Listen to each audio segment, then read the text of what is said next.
this thing was. I'm sorry about that. Online people, I'm really sorry about that. So I'm going to start again. I think the first thing for me was yes, it's not on, but it's on for them, right? So it was in Kem's illustration of how technology is being used, and just that mention of the Siri, Cortana, Alexa, it did something to me, right? It was an eye-opening moment around that feminization, and now I can't stop, sneering when I'm just like, I know what this represents. But also a statement that was made by Nanjala when she gave the keynote address around resist the idea that things have to be new for them to be important. That sometimes reiterating the old and boring things also can be important. And I think that reaffirmed some madness that I have in my work where sometimes I'm just like, listen, I'm not sharing anything new. I'm re emphasizing the old. Yeah. I'm moving. They want me Yes, yesterday was very interesting. I felt a bit like a fish out of water because, oh, sorry. No,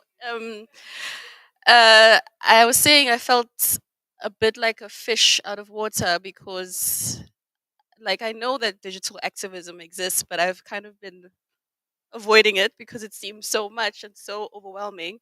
Um, but yesterday's panelists really made me think. So everyone's contribution was really powerful. Um, I think what struck for me there were many things, but there was one image that I think it was in Kim who showed like an AI generated image of a 60-year-old woman boxing. That was amazing. Like the fact that that type of those types of images don't exist, but something that we can actually create, I think is quite epic. And also, Nanjala said something very interesting about, she reminded us about Amina Mama's words around feminists' praxis actually comes from from like feminist theories rather comes from feminist praxis. So theory is not finished. We have so much more to do. There's so much work that needs to be done, um, that we are actually doing right now, um, in our homes, in our spaces, and that too needs to be said. So it's just a reminder that the work needs to continue. so much for that.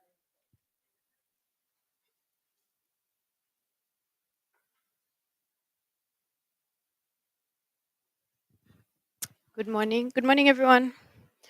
Um, Yesterday I was quite, it was a eureka moment because there was so much information that was shared and some things we had never thought about, even if we are operating in these on these platforms and in these spaces.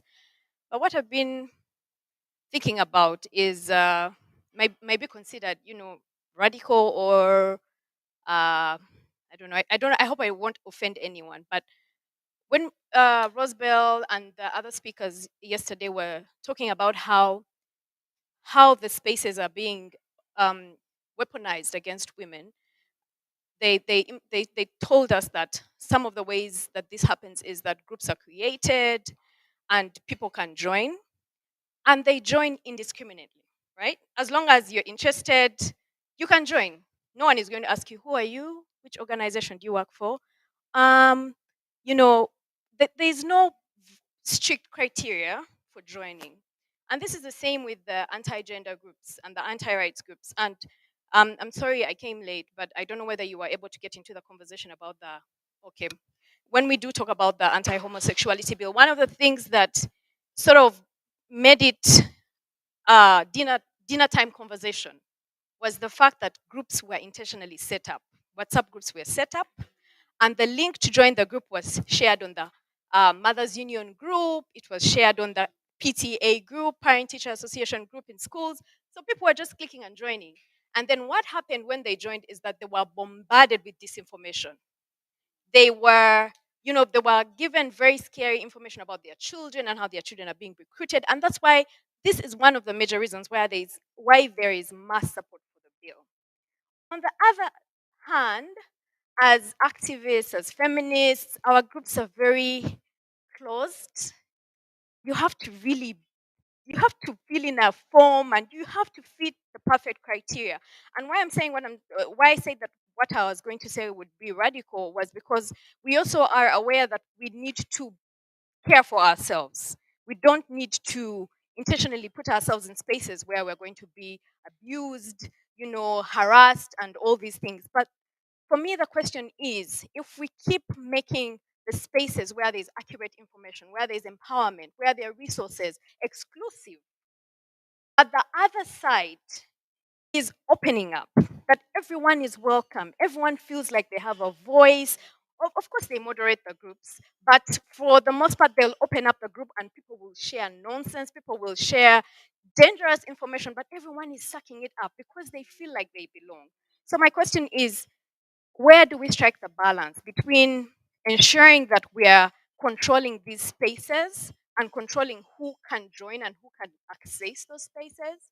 And when do we cross the line from being careful to excluding and creating, an elite class or an exclusive club of people who have a right to, access certain spaces? So for me, that would be just a question that I keep asking myself. Very good question, my sister. Thank you for asking that question. Yes, please, Sharon.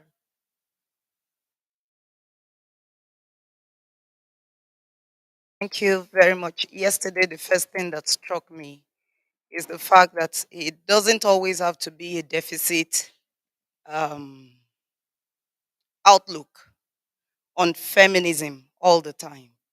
That there should be the fun part of it.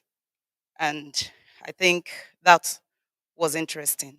And then talking about digital feminism, somebody said that it's about making open the things that are there, but they are not noticed. So that's what digital feminism is all about. And on that note, there was this point that was raised about media literacy. And that called my attention to our sisters who are looking or who are looking to get into spaces of, political spaces, and how all of these things affect them, the deep fakes, the shallow fakes, and the rest of that, and the shaming that come with it and all of that. And the fact that they need to be taken through that process of being media literate, which becomes a task for us alongside all the other things that we have been doing. And of course, that translates into the fact that we also have to be sufficiently media literate to be able to create a team that will go out there and keep a digital feminist space that is healthy and sane. Thank you. Thank you very much. And Shami. Thank you, Georgie. Good morning, everyone. I think the first thing that struck me yesterday was just the wealth of knowledge, work, activism that was represented. From the keynote presentation to our panelists and all the the different areas of work that had been going on. So it was just like opening up my eyes, and then there were like a number of sparks that I just loved that question about Sheena's question about pleasure. You saw how people started, getting so animated and smiling and laughing and just putting us in a place where we're not intimidated by technology because we remember instances when it was just something you played with, and it wasn't anything special. It was just part of life, and you played and you got on with it. And the combination was about both, left me thinking about both very material things, like what goes into the technology, but also the subjective, the psychological, the emotional, what we mean by space and what we mean by presence. So, what does it mean to be present in any particular space when, if your university knows that you're going on whatever organization it is, it doesn't have to be a university, but you're going to attend some event, but you're still supposed to be teaching in a completely different physical space? How is that possible?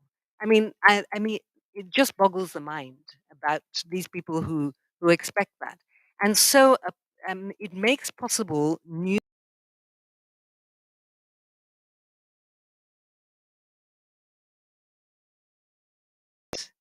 and then all the different things that women do, that feminists have done, and so that's exciting. Thank you. Thank you so much. So basically, I think you join me in thanking our keynote speaker and our panelists for really educating and inspiring all of us. Because in some, I think what I heard is that the prospects for African feminist digital activism is real. The prospects are real and bright, but very challenging, and that they require us to engage in continuous learning, asking radical questions, ensuring that the experiences of those who are often off the grid are represented in the work that we do. Whether this work is knowledge production, theorizing, whether it's activism, whether it's challenging big business, whatever we do, basically. Um, what we learned here means that we need to have what Nanjala describes so eloquently as an African feminist perspective. I really like the mention of love and the care for nature as I'm going to adopt that definition of African feminism. I think it was really powerful. But please, let's give them a clap and ourselves too. And our second clap is for ourselves because I think we were amazing in what we actually absorbed and what we are throwing back to the collective.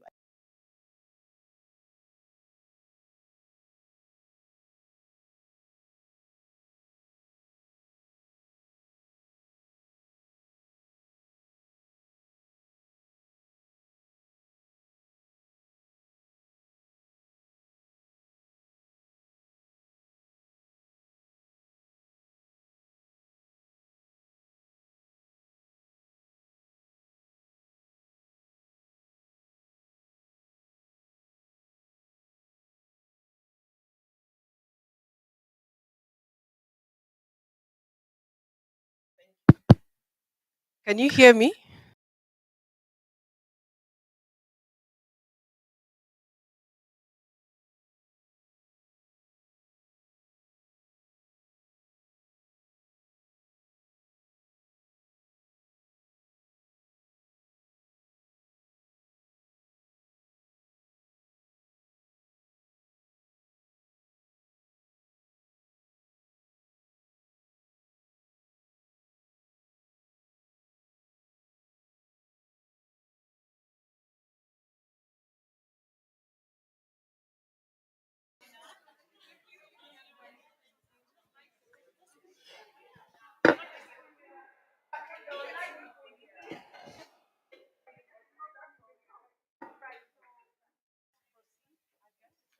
I don't speak very loudly. I really need the mic.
She contributed really so much to bringing the African experience to life. All of us were educated by matter from when we were teenagers, when we began to read her books as textbooks and so on. And she wrote as she spoke in a very conversational style. She was very warm. Um,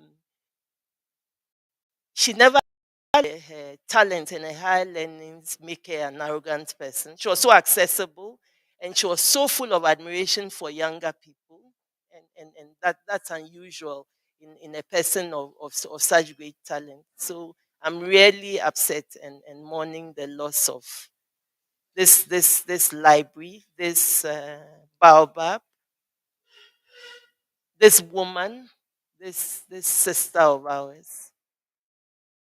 May her legacy live on and may we continue to be inspired by her work. I'm so glad that she wrote so much. So future generations will be able to engage with our sister Killjoy, No Sweetness Here, and so many other futuristic novels about the 22nd century when a woman was president of Africa.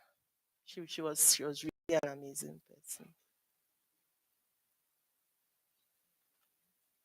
Yeah. Briefly, not a very happy experience. Yeah. Pardon? Yeah, she lived in Zimbabwe. Yeah, she did.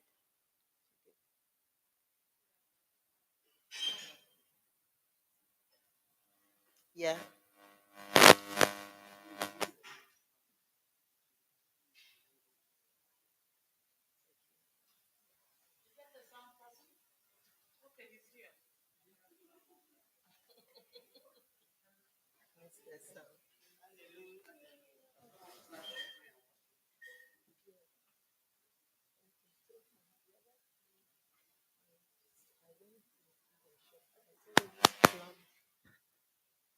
My sister Killjoy, she writes about this young woman who fell in love with them.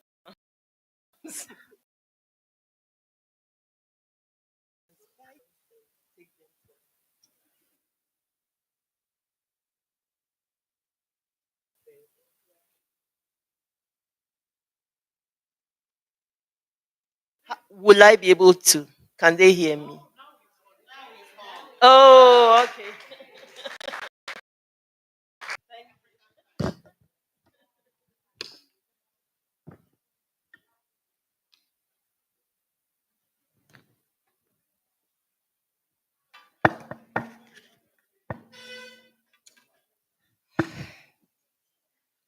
Morning, sisters, friends, comrades. Sorry I couldn't be here the last 2 days. It's partly the way that institutions swallow us up. It's a reproductive question. But I'm happy to be here today. So, what I'm going to talk about, the topic of my discussion, is the colonial state and post colonial feminist predicaments. So, I'm wearing my hat as a student of politics.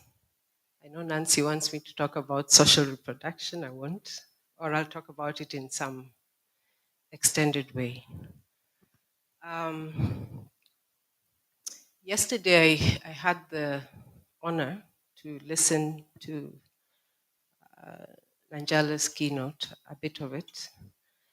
And one of the things she said was that African feminism is very hard work. And I would say a decolonial approach, African feminism is even harder work. This difference of colonization.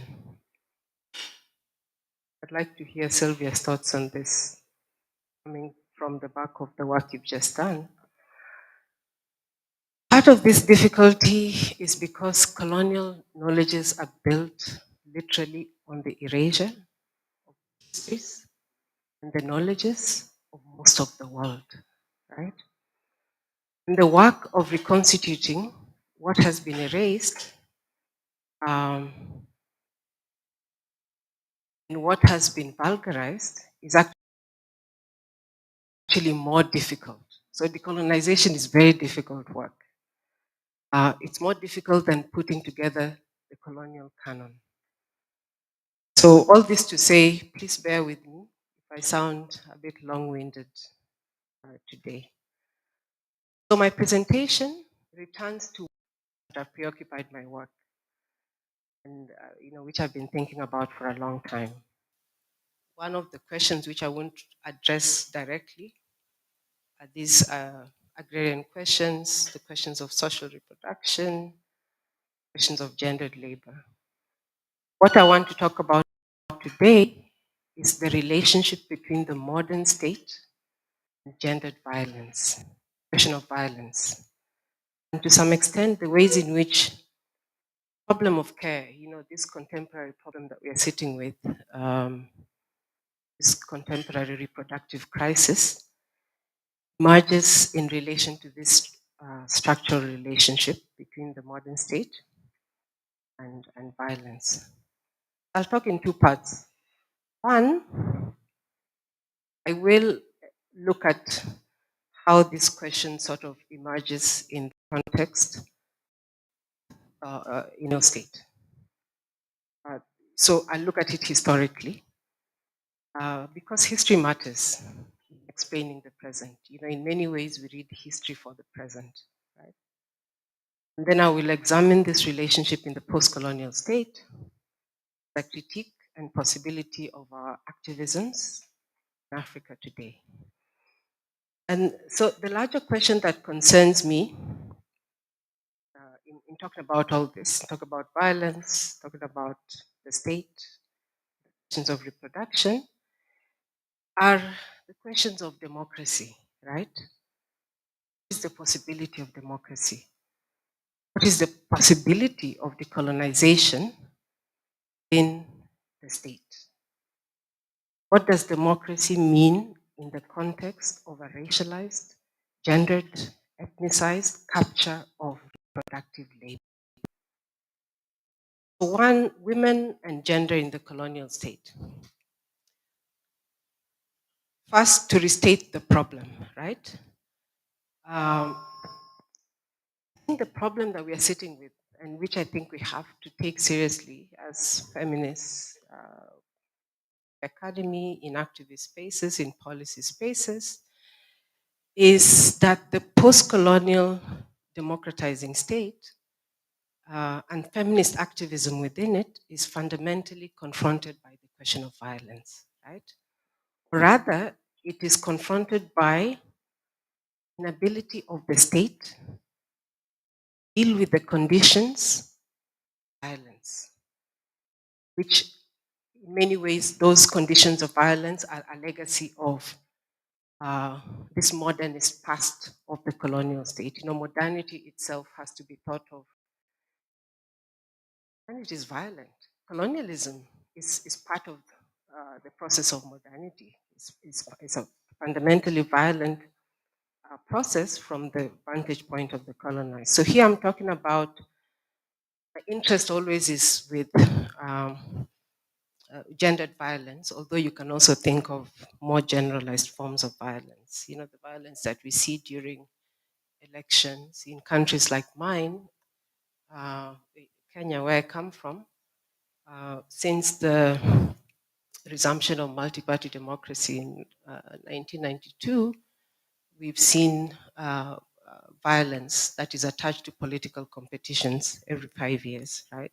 And within it, of course, gendered violence, which is my concern and our collective concern. So we can attribute this problem, this question of violence, in part to the legacy of the colonial state. This, what we think of as a bifurcated state, right? The bifurcation of the colonial state, the mode of rule, the ways in which the colonial state dealt with the native question, which at the core of it was how does a small white minority govern a majority native population, right? This was the native question. What's happening? Does my phone, okay. So this bifurcation, one demarcated an urban civilized space, right? In the civilized space, you could access rights. Some civilized Africans had access to it, civilized in quotes. Mostly Europeans, the colonists occupied this space. And this space was demarcated from the rural, tribalized, customary domain of indirect rule.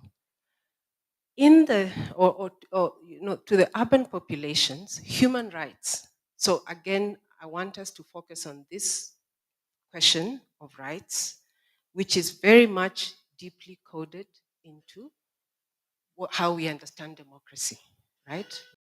It is almost a default word. When we talk of democracy, we are talking about all manner of rights. So to the urban population, human rights are accorded. For the subjects of custom, right, the rural subject, claims for justice retained identification with a pre-democratic form, right? To be under customary law, to be under the customary authorities or traditional authorities is to be pre. And we've seen this. We've seen it even in the debates we have around formal, informal economy, and so on. There's always the urge is to bring the informal economy and fold it into the formal economy. So, you know, one could access human rights, one justice was identified with a pre-democratic form of the state. So in many ways, we still see this tension in post-colonial Africa, right? This tension between the domain of rights and the domain of custom. And this tension actually governs the lives of many, many rural and peri-urban populations. But this bifurcation is not strictly related to place. It's not just around urban and rural. Also drew a line between women and men, so along the lines of gender, drew a line between the heteronormative nuclear family, and other kinship systems, modes of organizing kinship relations. It drew a line between heterosexual and queer sexualities. It drew a line between reproductive labor and productive labor, between ethnic nationalities and some kind of universal personhoods. So, therefore, one of the fundamental questions facing the post colonial state in relation to this bifurcated legacy is this: what would it mean for the colonized, those who identified with custom, with a kind of notion of backwardness? What would it mean for the colonized to claim rights in the democratic form of the state? So, my major argument here is that because the modes of incorporation, the ways in which the colonized are brought into the post-colonial state, because of these modes, and we can think of all manner of them, but in this late period is mainly through, for instance, the liberal regime of rights. And this liberal regime of rights does not adequately account for these tensions. It doesn't account for ethnicized populations. It doesn't account for caste communities. It doesn't account for sexualities, different sexualities that have been very much part of our colonial past. Because of these modes of cooperation, violence is always a possibility. Because we're existing in extreme tension with, the form of the state that is governing us and the ways in which the colonized understand themselves and relate with themselves. So, in other words, by consigning women, abject sexualities, ethnic communities to a moment prior to modernity, just consider them, thinking of these things as some kind of primitivism, some kind of backwardness. By consigning women to this moment before modernity, they are in practice placed in a position of permanent antagonism with the modern logics of political rationality. So, what is considered rational? What is considered social order? What is considered progress? We are put outside of that because of all these agitations we have around how we understand ourselves. In order to function, capitalist society needs our labors, right?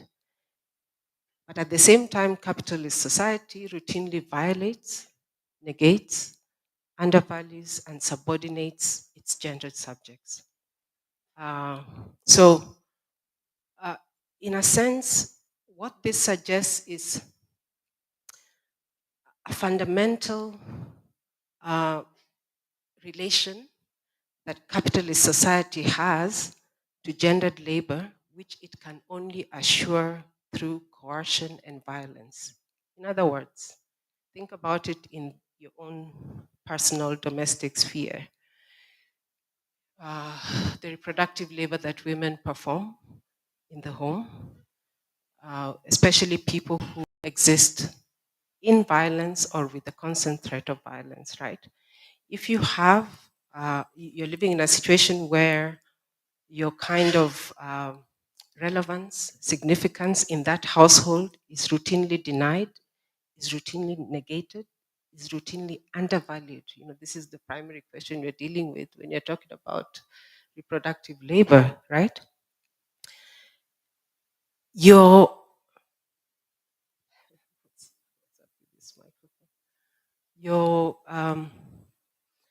the continuation or the assurance of you continuing to perform that labor can only be sustained through coercion and through violence. So again, violence appears in this relation we have with legal structure. So let us take, for instance, the post-colonial problem of politicized ethnicity. This is another question that preoccupies a lot of my work. So the relationship between politicized ethnicity and gendered violence. So ethnicity, as we know, functions both as a mode of social organization in particular societies and as a social force um, that is historically we can think of ethnicity in the way that it was used as a tool of social mobilization and political mobilization, um, both to derive consent and dissent, right? But the tendency in liberal thought, whether we are talking about, we feminists are as guilty as that in whatever disciplinary areas, the tendency is to treat ethnicity as an aberration, right? Most political science literature treats it as some exception. To use neoclassical economic terms, a distortion. We cannot account for this thing in our models, so we leave it out. Ethnicity is fundamental to the way we understand ourselves as post-colonial subjects. Again, in my country, Kenya, one of the things we try to establish when we meet each other first is, where are you from? Who are your people, right? So this tendency to treat ethnicity as an aberration, this is a neglect that, in my view, is actually quite central in defining the violent ways in which we continue to experience democracy in the post-colony. But this tendency is, to me, it's important not only because of the ways in which ethnicity becomes a tool of political mobilization and fragmentation.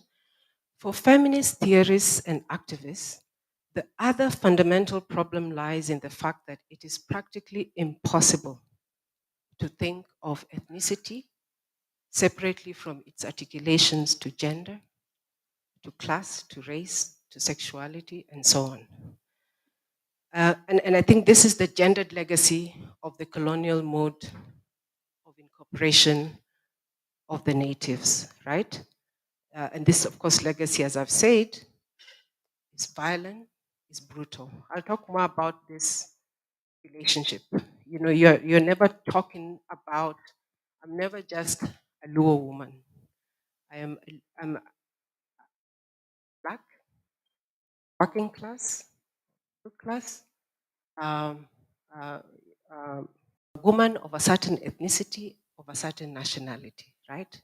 I always carry those. That's the intersectionality question. I'm always carrying around these identities. Yet the liberal state is always asking me to choose. Choose one identity, choose one battle. The state never recognizes us in this multiplicity, right? So as feminists, as women's rights, we put petitions to the state. Are you doing it as a woman?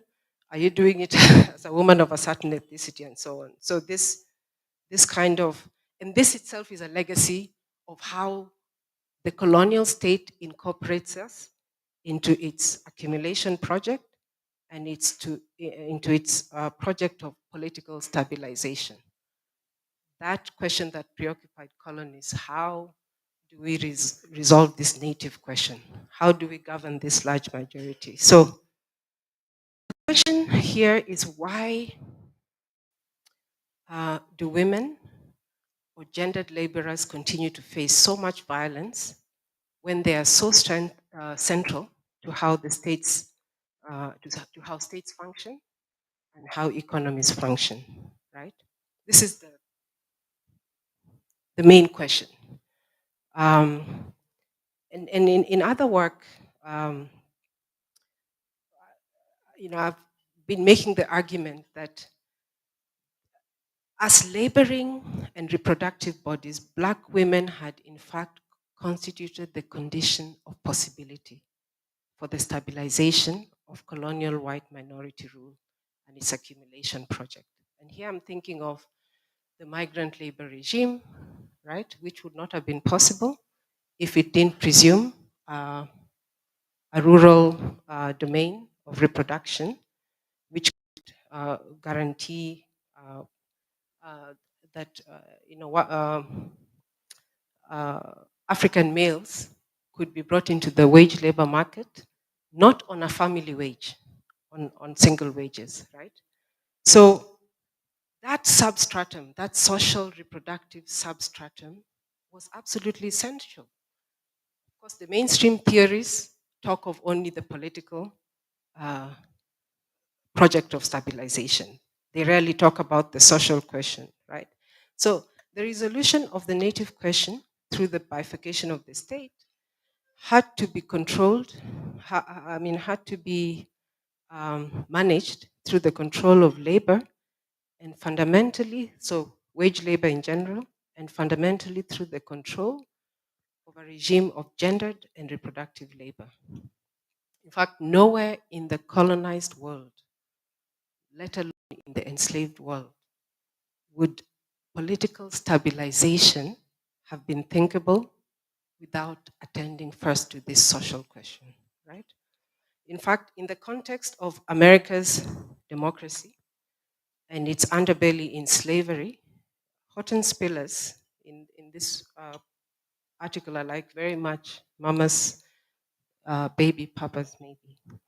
Horton Spillers talks to the centrality of Black enslaved women or captive, gendered labor. Not, she talks of the centrality of Black enslaved women in the invention of America itself. This is what she says. And she's appropriating the voice of an enslaved Black woman. She says, "My country needs me. And if I were not here, I would have to be invented." Right? My country needs me. And if I were not here, I would have to be invented.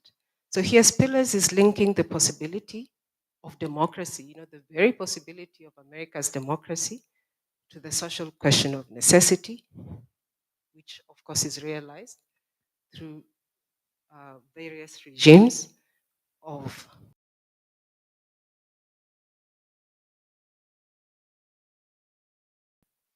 at least the literature on the colonial state.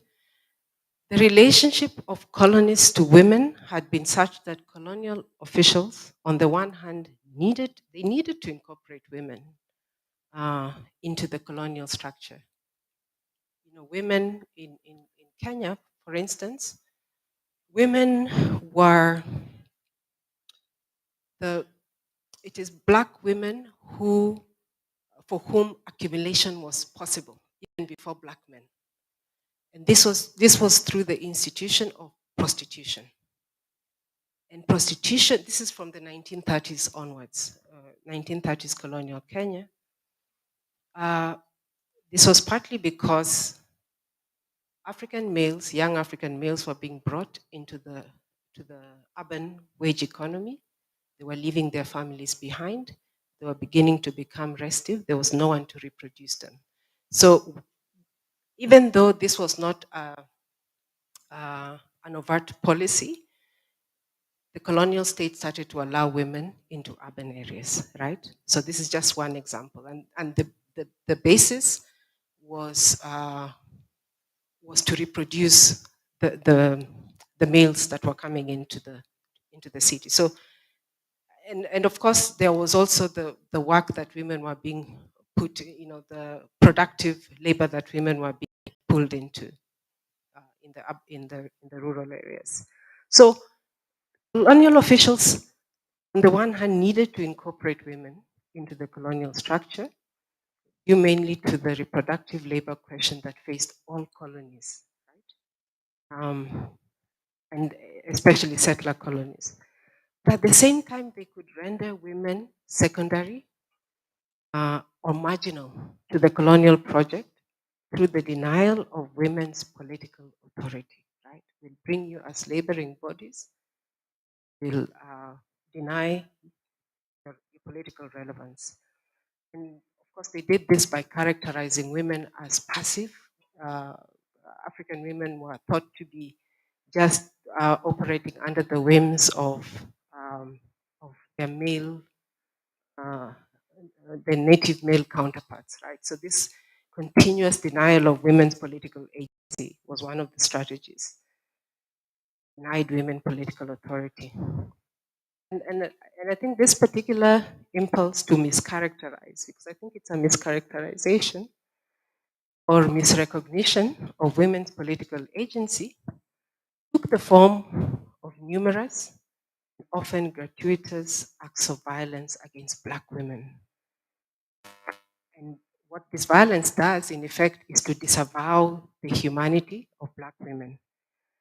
The question that this colonial attitude towards women raised in the post-colonial state, where we are at present, of course, uh, uh, also the relevant question in the context of political contestation that we are today waging in the name of democratization is, this is the question: to what extent can those whose very had been dissented and disavowed actually constitute legitimate subjects of democracy and rights, right?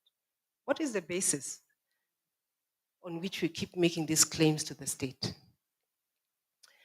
Where does the possibility of liberation lie for those who know themselves only from the position of the margins of the state? In a very basic sense, then, we must acknowledge the fact that for some subjects, the state actually ceases to exist, or at least does not exist for them in its normative sense. So in a way, they've been, these historical struggles and battles and negation of our agency has forced us to think of the state differently. And so one way of thinking through the question of women and violence is through this kind of ontological characterization. That is, seeing the state from the perspective of its marginal subjects, right? And this formulation might lead to the argument that women do not face persecution on the basis of what they have done, right? This is us now talking from the margins. We are saying the persecution we are facing is not because of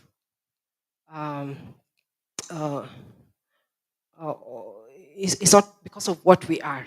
Sorry. So our criminality as women, what is punished? Our criminality as women is not in question. We are not being punished, and I'm open to debating this. We are not being punished as women, but rather we are being punished for what we are perceived as being. So what is being criminalized actually is the various identities, ethnicity, sexuality, and class, which we bear. Again, part of this structure, colonial structure. So in this sense, if we take the fact that, or if we can accept the fact that we are being criminalized on the basis of these identities that we bear, the proximity of certain women to violence cannot be abstracted, separated from the materiality of their existence, from their social context. In other words, to think of violence and why certain women are subject to violence all the time, we have to place them in their social, their proper social context, as working class women, as women of certain ethnicities, of certain sexualities, and so on, right? There's no universalization of the category woman. It has to be grounded. It has to be grounded in these colonial identities that we still carry around. So in a context where these identities of ethnic identities, identities of sexuality, current model, of course, in a context where these identities become politicized, because what we are seeing with this anti-homosexuality bill is a fundamental politicization of sexuality. We've seen at different times a fundamental politicization of ethnicity, and so on, right? In a context where these identities become politicized, the materiality, uh, uh, uh, this materiality of women's existence becomes mediated by proximity, how close you are to this. So, in a sense, if I identify as a lower woman, remember I've already said that because of all these um, tensions that we've had with the state, women have had to look for other domains that make our lives livable. And some of those domains include our ethnic nationalities. It includes the groups, our sexualities, right? The groups we identify around sexuality. It includes caste communities. I mean, ethnicity doesn't reproduce itself because we like to. It reproduces itself because both women and men are participating in the reproduction of these ethnic nations, of these identitarian communities, right? So to escape poverty is to gain. So if I see that I have to express my allegiance constantly to the ethnic nation to which I belong as a way of accessing the state, then to escape poverty for me is to gain proximity to the ethnic nation. It's to conform to the values and interests that are defined by the nation, right? So here I'm thinking, for instance, of the endurance of traditional authorities, these kingdoms. We've seen, again, we've seen this resurgence of traditional authorities in South Africa. We've seen the president in Uganda just reaching out and inventing new kingdoms every day. This is part of it. There's a pragmatism on his part, but there's a very keen understanding that people, this is a route through which the majority of people who are locked out of the liberal regime of rights access the state, right? So I'm thinking here, of course, I'm talking about this endurance of traditional authorities and kingdoms, which the state authorizes. And in a sense, then, if the state is authorizing this formation, it is delegating some of its disciplining power, but also redistributive power to this authority. So we have to take them seriously as entities, right? We can't just say those things are bad and are harming women. There are millions of women whose lives are livable only through these traditional domains. So the nation in this regard actually supersedes the state. The nation is bigger than the state. And this exposes one of the pitfalls of this nation state formulation. Remember, the nation state is this cobbling together of different nationalities that sometimes have nothing in common, right? And this is a fundamental irreconcilability between the modern liberal character of equality under the law. So again, we are living with these two domains. On the one hand, the liberal approach is to seek equality under the law, and this is enforceable by the state. But we also, if we take seriously these other nationalities, the ethnic nation is conditional equality through ethnic allegiance, which is enforceable by the tribe, right? In order to be a member of this ethnic community, these are the things you have to do. These are the things you have to swear against. So there's a whole body of us who are seeking equality through the state, and those who still look for it uh, through the tribe. So here is the paradox, and here is the contradiction for women. Women caught in this intersection cannot, for instance, I can't be both female and Luo, or female and Muganda. I have to choose.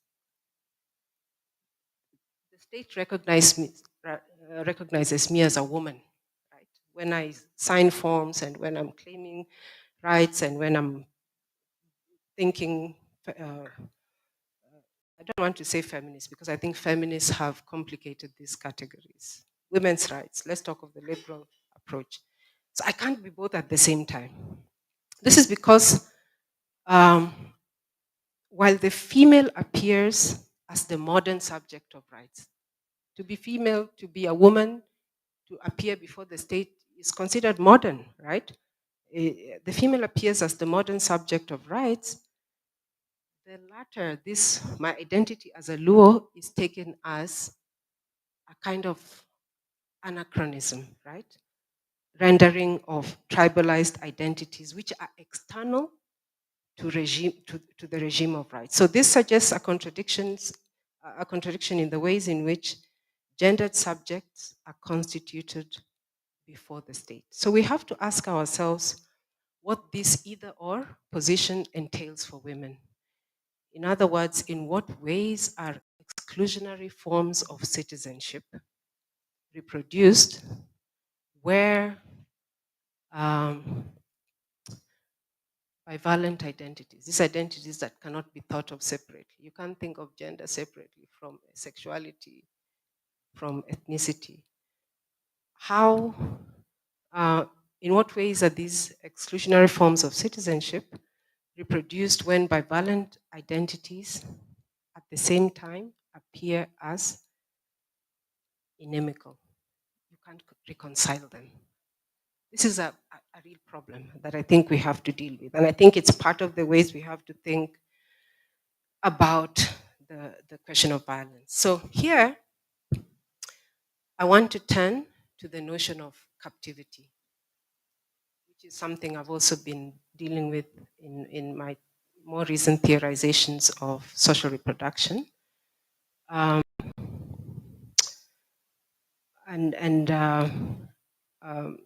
You know, based on the argument that the very idea of democracy, right, is conditioned upon the captivity of gendered laborers, captivity by the state, by the market, by the household. These three institutions that define social reproductions, these three institutions that are implicated in social reproduction. And my thinking in this regard is inspired by the figure embodied in the work of Joy James. Joy James, in her work, where she thinks of captive maternals. Those, in her work, the paper Womb of Western Theory, she describes captive maternals as those most vulnerable to violence, war, poverty, policy, and captivity. Those whose very existence enables the possessive empire that claims and dispossesses them. So through a kind of functionalism, my own intervention here is to try and place gendered violence at the core of empire, but also to argue for a reconsideration of what gendered violence does for democracy. And this concern is framed around the notion of captivity. Because we have to, when we think of violence in relation to the colonized, in the Fanonian sense, it's not always a negative force, right? We have to think seriously. I'm not saying we come closer to democracy when we harm certain people, but I'm saying that those who are raised under conditions of brutality and violence are most likely to respond in the same language, right? So of importance to note is that the captive maternal, this captive maternal, this gendered laborer, is not reducibly female. We are not only talking about women of the female subject. The structure that nurtures and insulates colonists is generated and maintained through violence against both women and men. So colonized men also experience extreme forms of violence, right? The question for me that is important is, why do women and men survive colonial captivity so differently? If we are both produced by the same structure, the same colonizing structure, why do women and men survive colonial captivity so differently? What explains women's enduring vulnerability to gendered violence, even in the post-colonial democratizing state?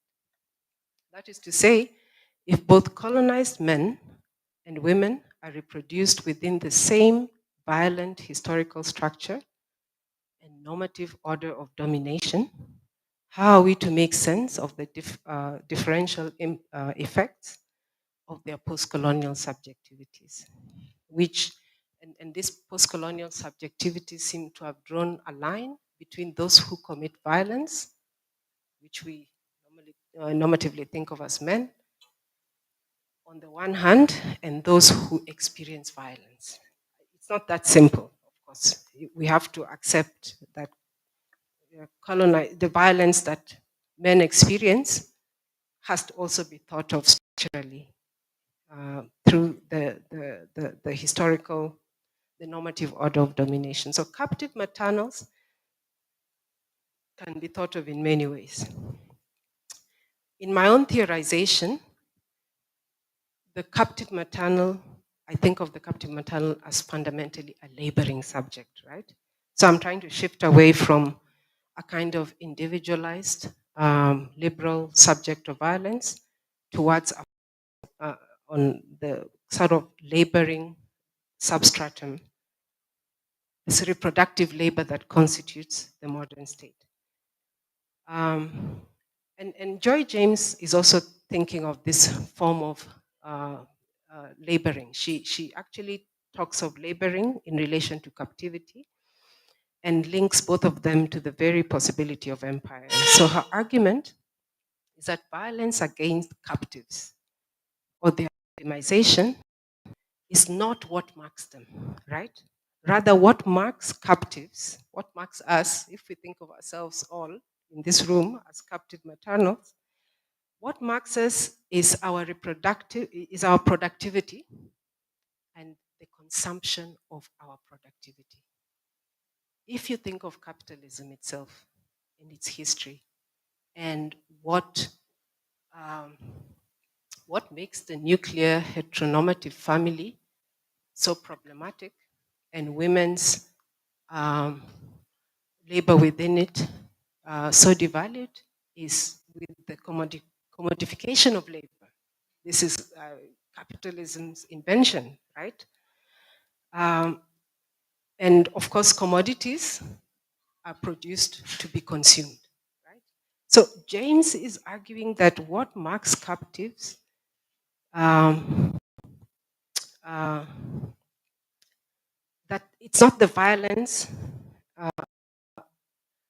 that marks them, it's their productivity and it's their consumption. So she is arguing that throughout history, captive maternals have provided the reproductive and productive labor to stabilize culture and to stabilize wealth. So against this background, one can make a number of broad claims. One is that I want to turn our attention to the ways in which, again, we can't think of this captive subject as an individual. We have to think about ourselves collectively as a group. So one is the fact that the colonized experience oppression as a group rather than as individuals. This means that the function gender performs in the context, in this context, has to be understood in relation to the structures, conditions, and institutions that maintain the group as a coherent whole. In other words, gender is constantly reproducing the group. We've heard of feminist theorizations about how gender reproduces the nation, reproduces the state. We always think of the group, right? So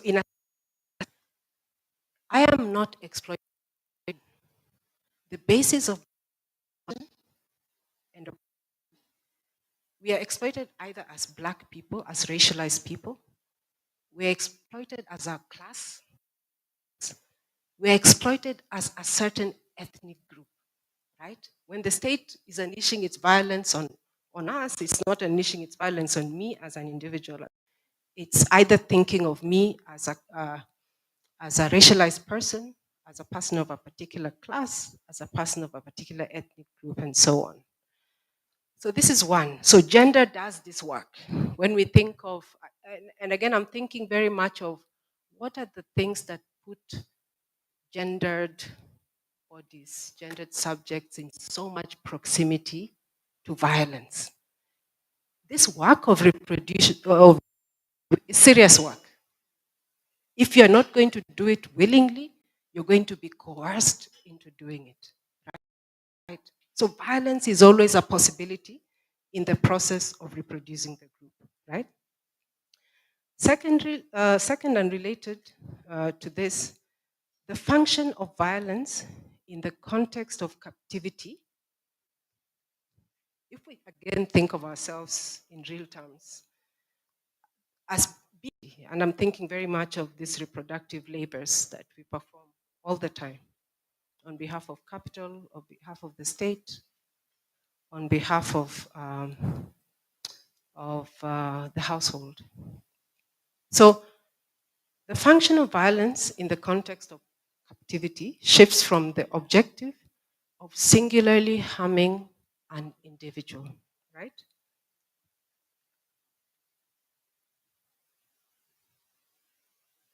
Towards the structural function of maintaining the conditions under which the group, the racial group, the ethnic group, the caste, the gender, the class group is reproduced and exploited. So, I could hear you.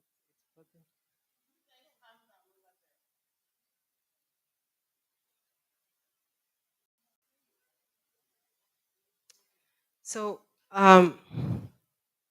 so the function of violence in this context of captivity then is towards maintaining the conditions under which this group is reproduced and is exploited.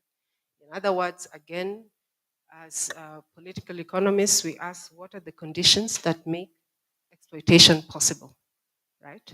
We know how exploitation works, how surplus value is extracted. The question we don't ask enough is what are the conditions that keep making it possible? So, again, as I've said, Black women had in fact constituted the condition of possibility for the stabilization of colonial white rule and its accumulation project. The important point I want to make here is that this political stabilization, I have just 3 more pages. So bear with me. I did warn you that it's a bit long-winded. So the political stabilization, when you think of the tribalized domains where natives were contained, that project of stabilizing the natives was very articulated to the productive and reproductive roles to which laboring women in the colonies were confined, right, as the cash crop economy was expanded. So, therefore, women's legibility, our legibility as social subjects, our what we call subjectivity, could only be understood. You can't understand our subjectivity as social subjects, as political subjects, outside of these roles, outside of our reproductive roles within these tribalized domains. So it is not only women's reproductive labor that had to be appropriated and controlled. Their bodies too had to be disciplined again and again, right? So this disciplining regime, we need women, again, remember as pillars. If I did not exist, I would have to be invented, right? We have been invented, but how do we ensure that these indisciplined women stay put, keep reproducing these men that we are not paying family wages, keep reproducing the state, keep reproducing the accumulation project. So it's not just the control of women's reproductive labor, their bodies also had to be disciplined again and again. This violence remains present today. So, in a sense, I'm linking gendered labor to the productive possibilities of the post colonial state. So, of course, the other question framing this claim is this: how does a state, I'm thinking of again the colonial state, I'm still thinking of women as social subjects, as utterly fundamental to the project of the state. How does a state that lacks political legitimacy, because the colonial state had no political legitimacy among the colonized, right? It was governing illegitimately. How does such a state establish dominion over its subjects? Of course, the apparent answer is that it used force, brute force, right? But the notion of legitimacy requires modification if it is to be understood in the colonial context. Since the normative basis of the colonial state's legitimacy, right, its right to govern, its right to rule, doesn't come from the consensus with colonized people. We didn't agree to this state. We found ourselves dominated by this state. So, since it's the normative basis of the colonial state's legitimacy does not emanate from an agreement with colonized people, its rule, including its coercive force, is ultimately illegitimate. So again, as we know, native resistance was predominantly a response, to this coercive force. We were responding to a very heavy hand of the state, right? So native resistance was predominantly a response to the coercive force of the colonial state and the shift to, in a sense, we see the state shifting to indirect rule, putting the majority of the natives under the control of the traditional authorities, the customary law. And regime, the social, administrative, and cultural component become very pronounced. So in a sense, what customary authority law was, it was a move by the colonial state to subordinate race to class, because they couldn't govern, you couldn't come there and say we are white and you're black and we're going to dominate you. So they say, how do we put these people under the governance of their people, right? So then tribe becomes this thing. And that was the most logical approach to the stabilization of native populations. Give people kingdoms, we still see it today, right? Give them let their people control them there. This is an inheritance of the colonial state. But the important point I want to make is that it is in these social and cultural domains of governance that the gendered apparatus of the state is rendered most apparent.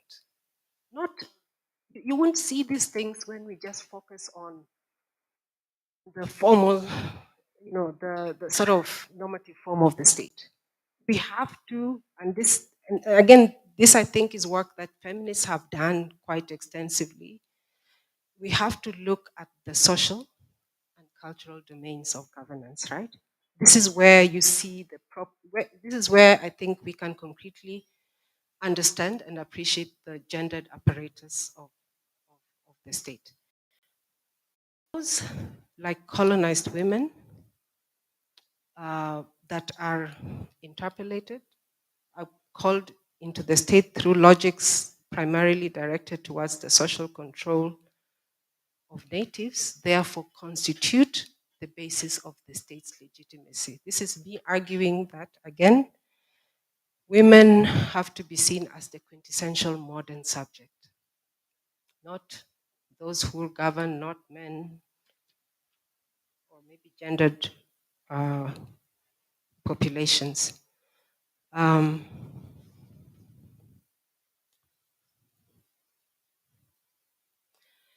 so one other comment I want to make in relation to this of captivity is that conflict is inevitable because gendered subjects cannot refuse oppression in their own names, right? You can't refuse, the moment you refuse oppression as a queer person in your own name, what are you met with? The state pulls you forward and say, we don't, we don't recognize you. The moment you refuse oppression as a member of a certain ethnic community, you're pulled aside and said you're breaking the nationalist project. You're pulled aside. So in captivity, you are kind of, there's a constraint in this state of captivity. And conflict becomes inevitable because gendered subjects cannot refuse oppressions, and any attempts to claim freedom are always met with violence. And I think this is because that dissenting voice is already subsumed or is appropriated by the racial, the class, the ethnic group. In other words, because of the ways in which gendered labor and women's bodies and women's work have been used to reproduce the racial community, the ethnic community, working people, we actually cannot, we don't have the possibility of existing just as gendered bodies. We are always already subsumed in the our violation is concealed within racism, within labor exploitation, within caste discrimination, within homophobia, within ethnic fundamentalism. So gendered subjectivity therefore takes on a social life that occasionally tends towards freedom, right? We have seen it many times. There have been many gains in feminist struggles, but also occasionally ruptures, right? And I think the rupture is not evidence that women are uniquely rapeable. It's not evidence, women are not uniquely rapeable because they are women. This propensity to violence is a response to the structural association that women have with other forms of governmentality, right? Ethnicity, sexuality, race, caste, which were violently imposed on the colonized. And in a sense, they still mark the boundaries of the nation today. So we might argue in a sense that the structural and these structural inheritances of colonialism inscribe gendered violence into the very core of the post-colonial state, and therefore reconstitutes feminist liberation itself as an ever-present threat to democracy, right? Anytime feminists speak out, you're threatening the democracy. I saw the petition that Sylvia and others have put out on the anti-homosexuality bill. We've seen this in many historical struggles. This threat that we pose there's always a reaction from the so-called democratizing state. So lastly, I want to talk very briefly about women and gender in the post-colonial state, right? What predicaments do feminist emancipatory politics face under liberal democracy? By the way, I think and theorize liberal democracy as an inherently violent mode of organizing society, in part because it cannot deal with these legacies of colonialism. It always deals with them as an aberration, as some kind of distortion. Sexuality is an aberration, ethnicity is an aberration, caste is an aberration, but this is how the colonized understand themselves. This is how we negotiate society and the world. So we can note a number of contradictions, which we must, I think, address in the post-colonial terrain of feminist struggles. One is that the law is a battlefield for articulating feminist desires for justice and freedom and for redress. And I think the law is valuable. Laws as human rights instruments, laws as tools for feminist struggle. This is the problem. Once attained, once we have a law, nobody is more legislated than women's bodies in this world. We have laws for everything. We have a raft of laws against rape and gendered violence. It has not minimized the incidence of violence. And I think part of the problem is that once attained, they are assumed to resolve the particular injury for which they were created, and as such are no longer available as a tool of struggle. In a sense, the state passes the law and removes it from our purview, right? It's there, it exists, it's an archive. On the contrary, I think we have to, if we think of freedom differently, freedom is understood as a condition that women never actually conquer. It's not a destination, right? Because to think of freedom as something you can conquer is to imply an unchanging world. It is to imply the resolution of all forms of oppression that subjugate women. Rather, if we think of freedom, the notion of freedom as a space of small victories and constant struggle, this would appear in a sense to contradict rights, the regime that is institutionalized. And I don't have a problem with rights. I'm actually, we have to defend democracy, not the liberal form. We have to defend what rights do. We just have to refuse this kind of institutionalization or ossification that then almost rendered them benign in our struggles, right? So this is one. And the point here is, so it's not to dismiss the pursuit of human rights as a feminist emancipatory concern. Rather, it is to expose certain limitations inherent in the liberal construction of rights and how these limitations construct violent power or power as violence within the democratic institutions of the neoliberal state. The second point, a question I have found instructive in relation to the nature of the liberal state is this. When does identity articulated through rights become production and regulation of identity through law and bureaucracy, right?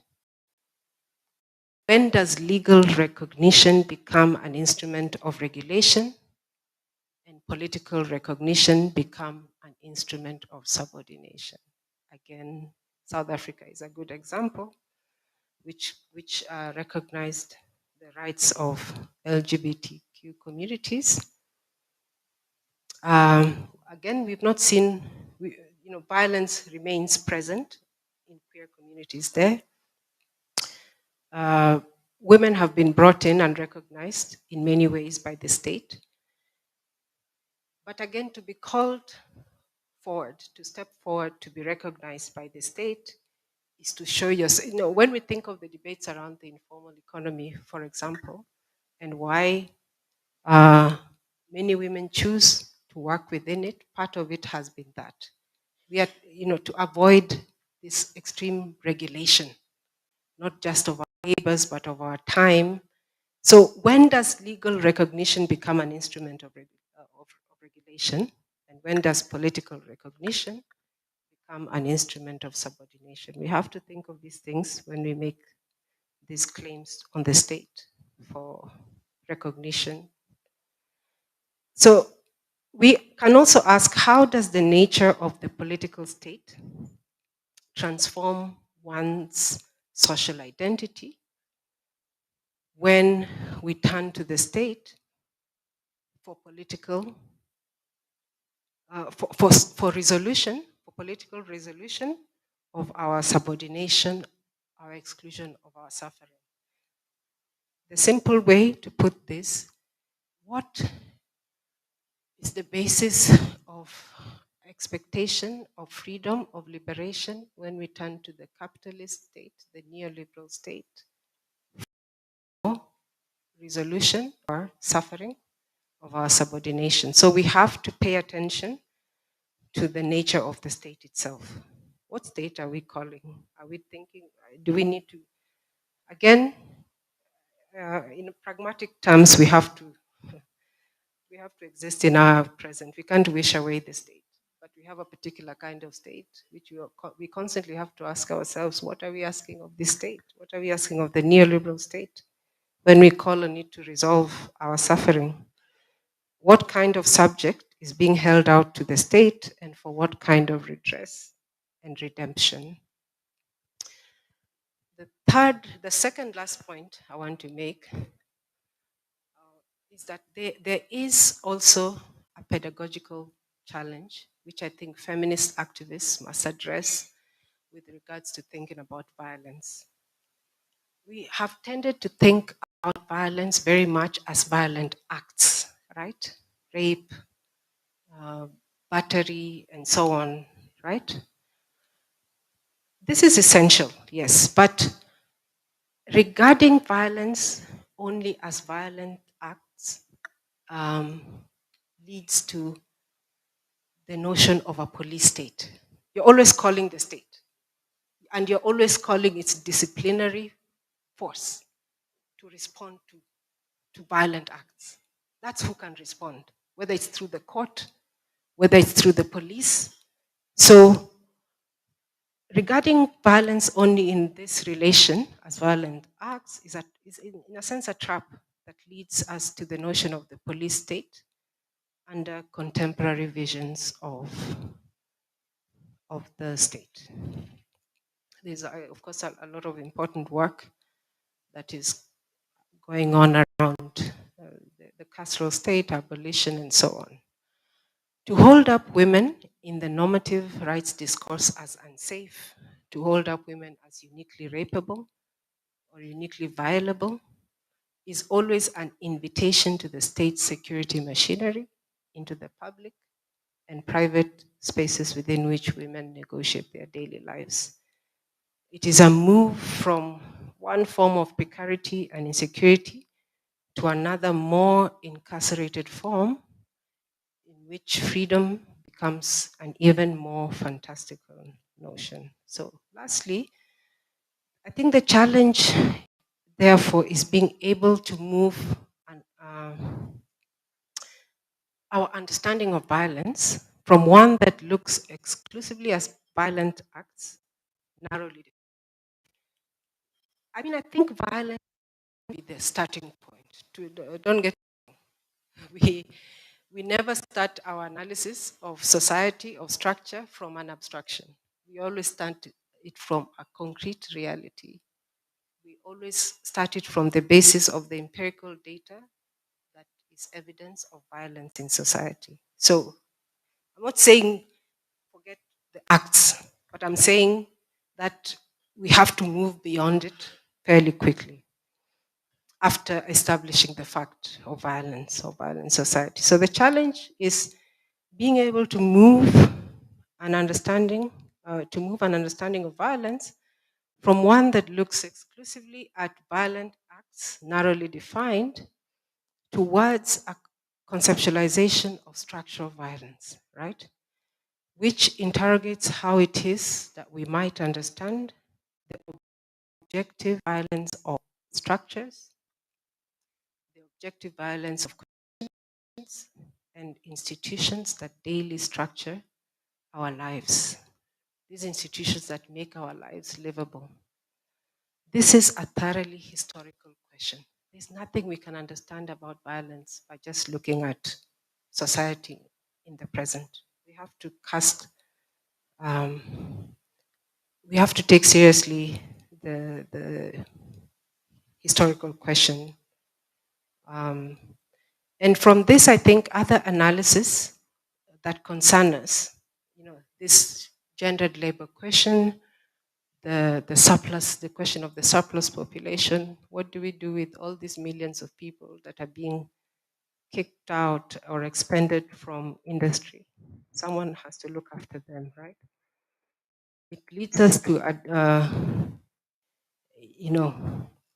uh, reproduction and sustenance, participation in politics, the persecution of sexual minorities, and so on. If we think of this, if we take this historical structural lens, then these populations, thinking of this labor questions, surplus population, can become concrete lenses through which we also critique the relationship between modernity and violence, right? In other words, almost all the work that we are doing, individually or collectively in this room, lends itself to understanding this question of violence. There's no way in which we can understand violence just as we are being violated and persecuted because we are women. We have to think about it in the colonial relation, how we come in, the imperatives, how women and gendered bodies constitute the very possibility of the stabilization of colonial rule, of ethnic rule, of native rule, and in this post-colonial neoliberal state, even more so when we think of especially the surplus labor question, which is the topic of another talk. Thank you very much.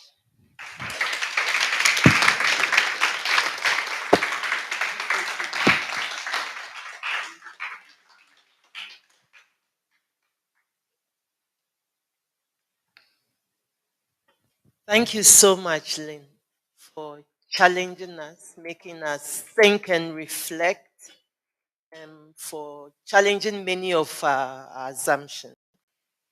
The way in which you've analyzed violence as structural, I think invites us not to think about violence the way we often think about it in our activism. And a number of things you said stayed with me. If we did not exist, they would create us basically to do the things they need from us while basically putting us outside the center of things. So thank you so much. I think we need a break. So I would say that we should take a 15-minute break. I'm sorry for that our colleagues online have to wait while we take our break, but maybe they can also take a break, have a cup of tea, stretch their legs, and then we will come back to the panel discussion.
Pardon?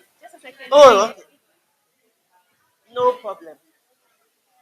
When you're ready, let me know.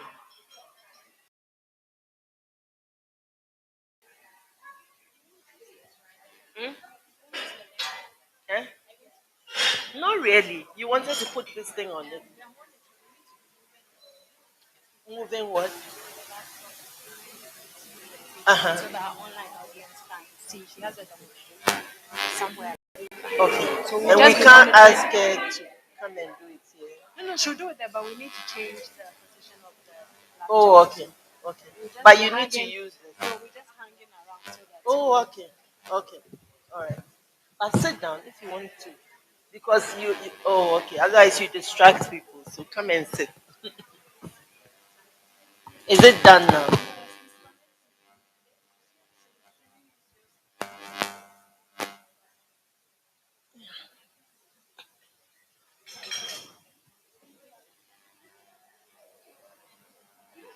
Nancy, will you go and bring in more sisters?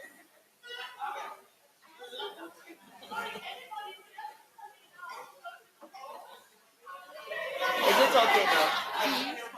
Yeah, is it okay?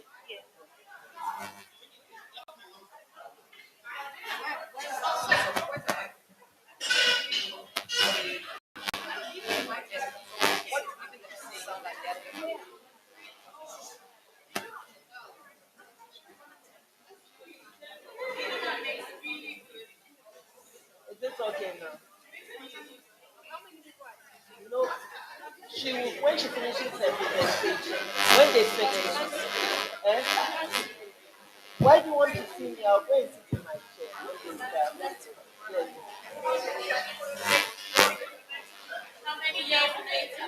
Yes. All right. Can we get back together again? So this is the time for the panel discussion. Our panel is struggling with all sorts of time issues because, as you can see, we are quite a bit late.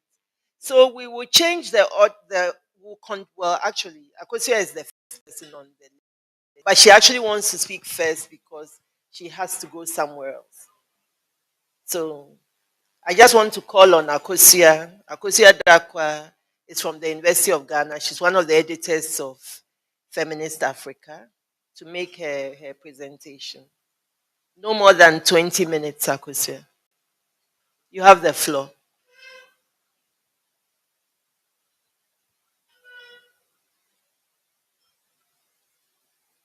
Akosua, it's dark. What's happening?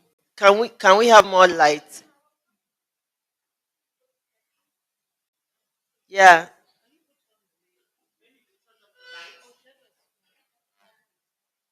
yeah. She's there. It's just very dark. Mm. Can you speak, Akosua?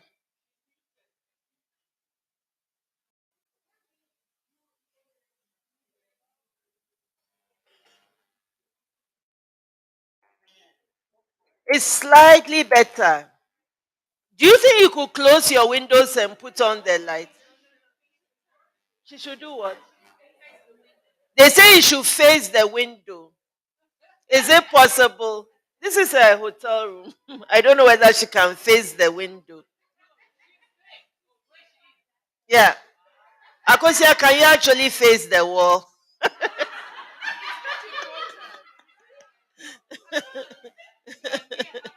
Yes, it's better.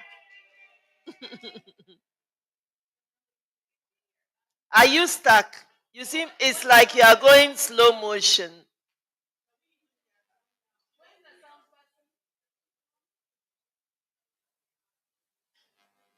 Is she muted? Still muted. Mm.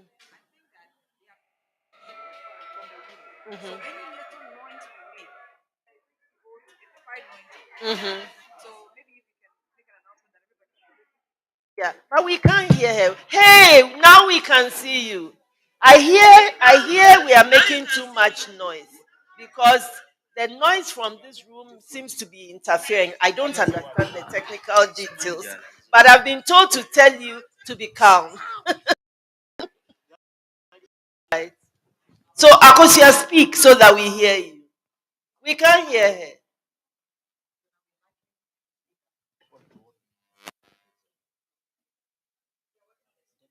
Okay.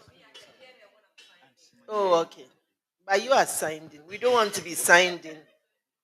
Hey, these technical things are just so stressful.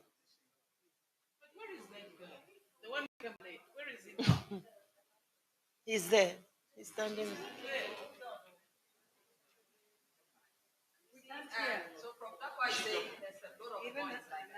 Mm-hmm.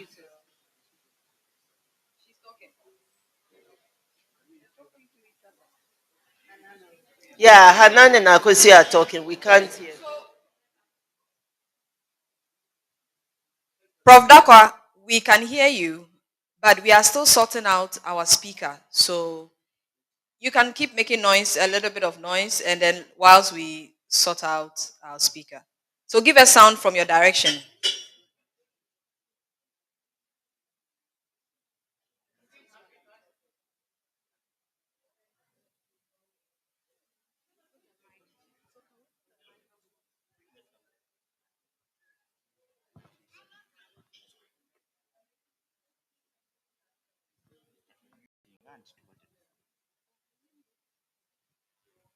Prof, can you speak?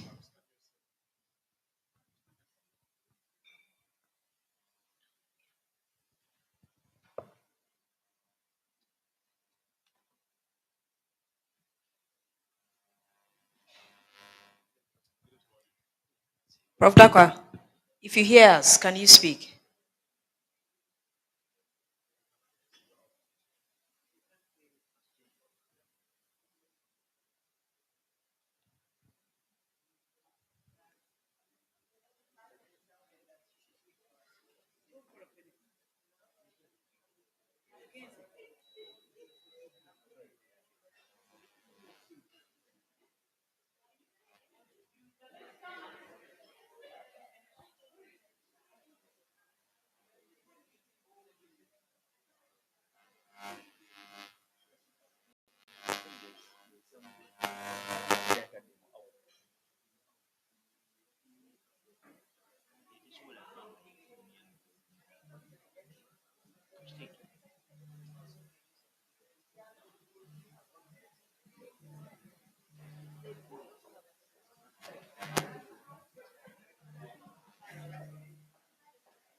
I think there is something in the meeting room that they causing the problem. Yeah.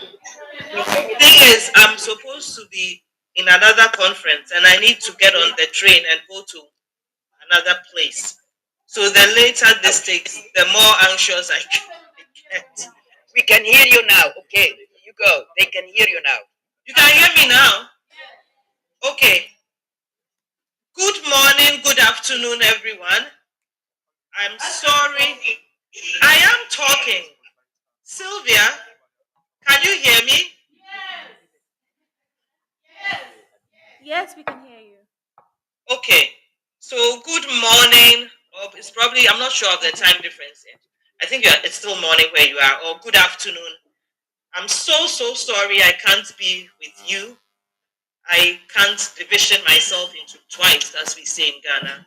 So the best I could do was to join you on Zoom. I can see from the discussion this morning that it's been a great 3 days. How you manage that without me, I'm not so sure, but that's okay. I am speaking this morning on post-pandemic strategies.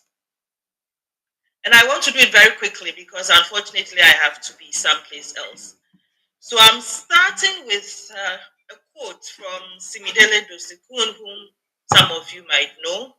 And she talks about African feminisms as needing to be attuned and responsive to the conditions of African women's lives.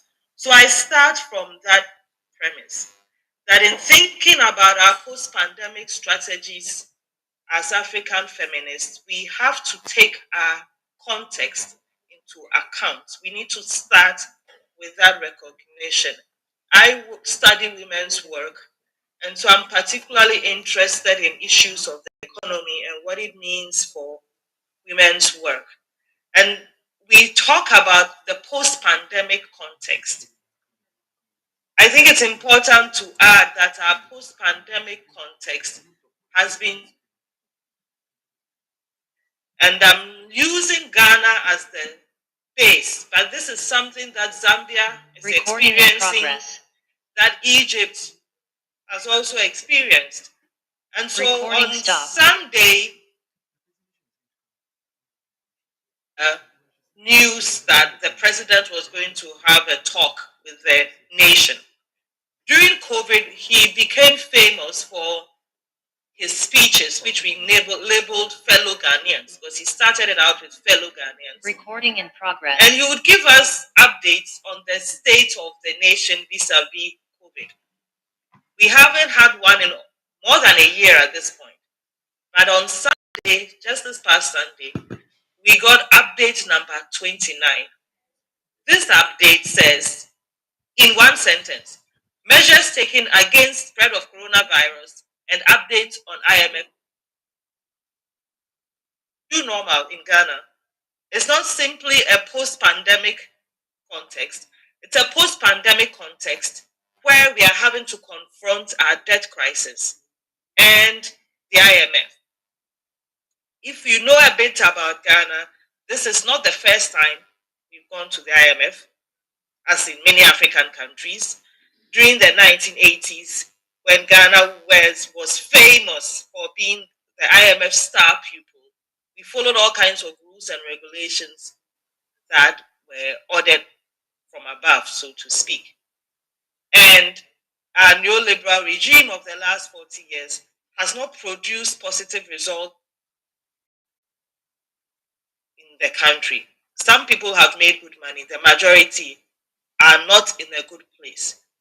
So when we have a situation where we are being reminded that our new normal is not just a space where we are dealing with the aftermath of the coronavirus and its effects on our nation, but that this aftermath includes yet another round of neoliberal regime regulations. It sets us up for a really unpleasant future. I'm just going new conditionalities under this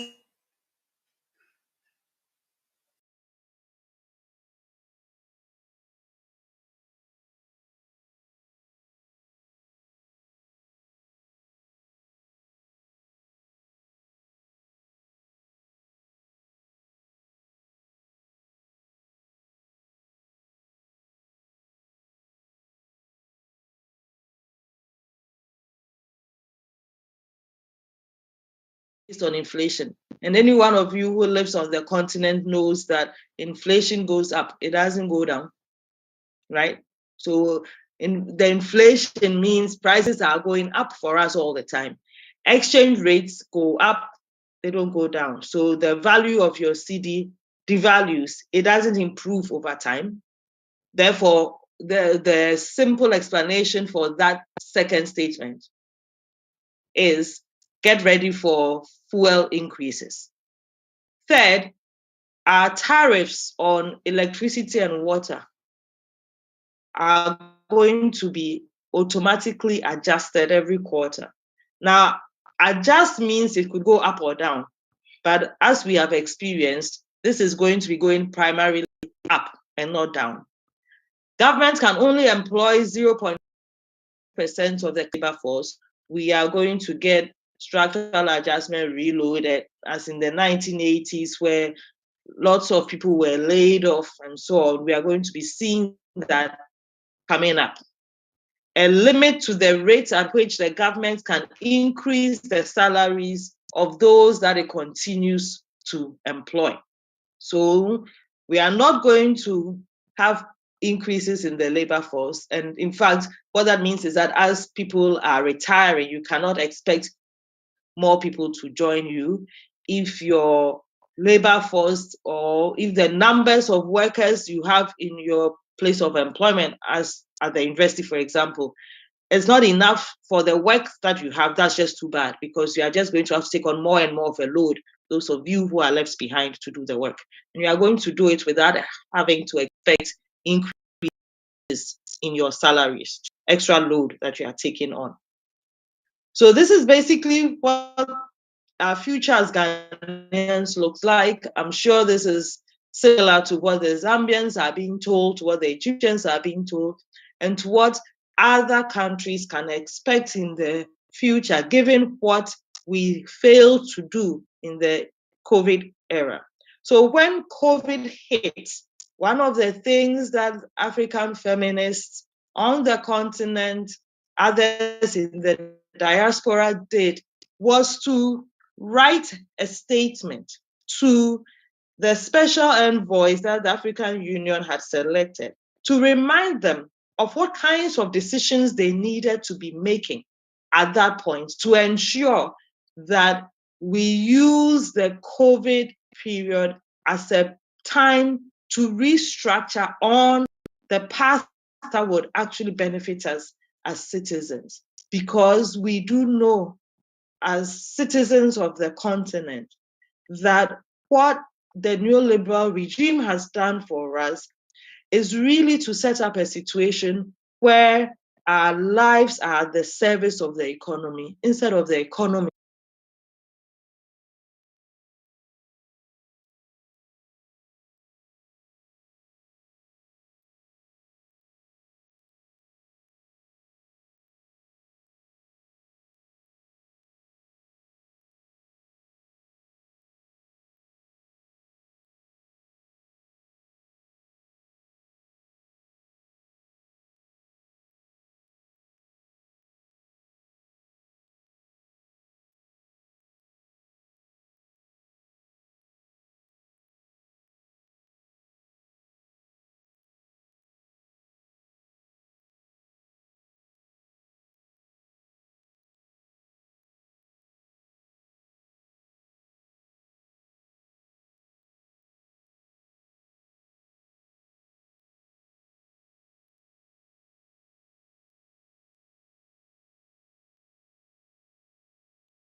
This meeting is being recorded. That's something that benefits everybody who's purchasing consumer goods. But really, a clear analysis of those measures showed that only 16% of them were gender sensitive. And so the key message of that piece is that we need to ensure that our governments going forward are putting women at the center of what it is that they do and building a future for us that is much better than the past that we had. You know that a lot of the mantra around the COVID, post-COVID, say in 2021, if I can talk about that as post-COVID, was that during that period there was a lot of discussion about building back our economies better. And Theo Sowa, who was CEO of AWDF, is noted in a piece to have said, on the continent, we have to be mindful that we are not building back better. Because, as she put it, the back was not good for us. So we need to be building better, moving forward and re-strategizing in new ways so that we have a different kind of future than the past that we have had, because that past was not one that was beneficial to us in the least. So I'm going to just wrap up with questions and suggestions really about how it is that we can ensure that moving forward, building better, our leaders hear us, and not only hear us, but take concrete actions that inure to our benefit going forward. That the many things we've been saying in the past over and over again are heard loud and clear. Something has gone wrong. And that they act on them. So finally then, what strategy? Just label them as basically revamping some of our old tools, creating new ones. I missed the sessions yesterday, but I heard this morning when you were doing the recap that you talked about digital feminisms, and there's a lot of discussion about the many ways in which it could be used by feminists in very positive ways. And I think we need to come back to that and think about what it is that we are doing. How do we keep our message simple and straight to the point?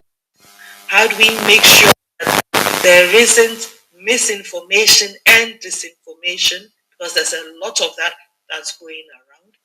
How do we ensure that this message is reaching not just policymakers, but average citizens who can then re-echo that message over and over again to the leaders, so that it begins to be something that is not just being harped by African feminists, but that citizens on the continent understand what it is that African feminists are calling for, buy into it, and share that vision with us in a way that forces their leaders to begin to stop and think and act in different ways from the ways in which we've acted in the past. And that requires us to think very broadly about the tools that we are going to use. So we've got our standard stock that we've been very good at using. In these days of the new kid on the block, AI, we've had conversations in this room that I wasn't privy to.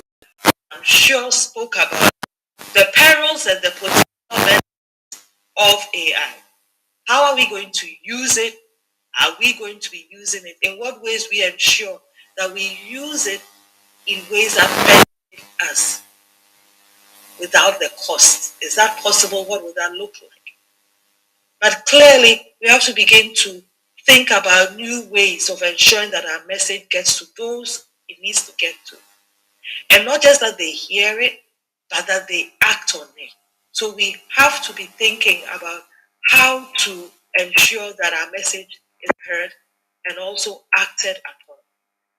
And I suggest that we need to build bridges with different kinds of communities to work with us in pushing not just a new message, but new actions based on these new messages.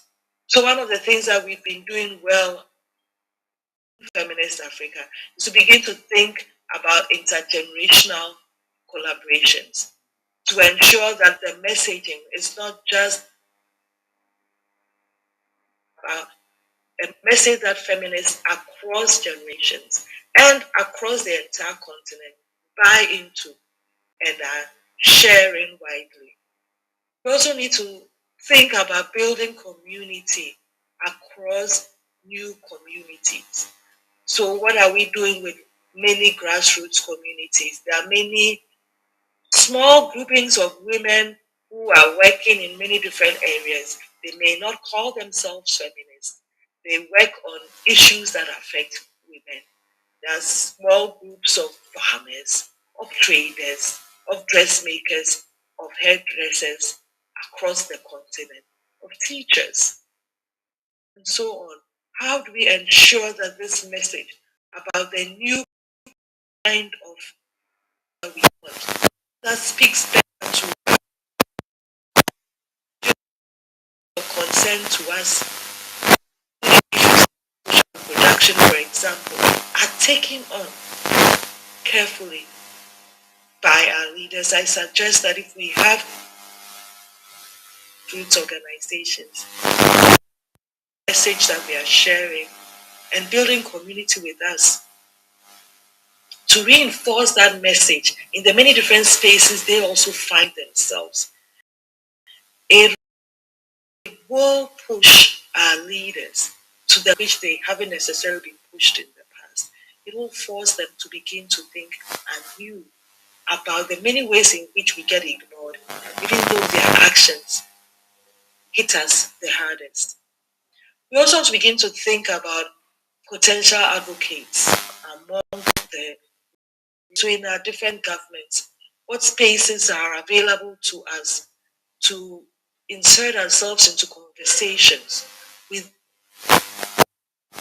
or have the ear, so to speak, of leaders to begin to suggest to them that there has to be new ways of doing things. If you keep repeating a strategy over and over again and it doesn't give you results, it suggests that you need new strategies, new set of strategies we are thinking about to be heard and acted upon. I'm suggesting we look to new advocates in those spaces of power as well to begin to share those ideas with. So, in summary, I'm suggesting that we have a hard task ahead of us. The image on the screen now is of it's a plant. It has thorns, but it also has some flowers. And I think that's where we are at. We have a future ahead of us that is not necessarily rosy. But I think that if we get our messaging right and we build new communities with which to work, we can begin to see a flourishing of a different kind of Africa, one that works for Africa's women. Thank you very much.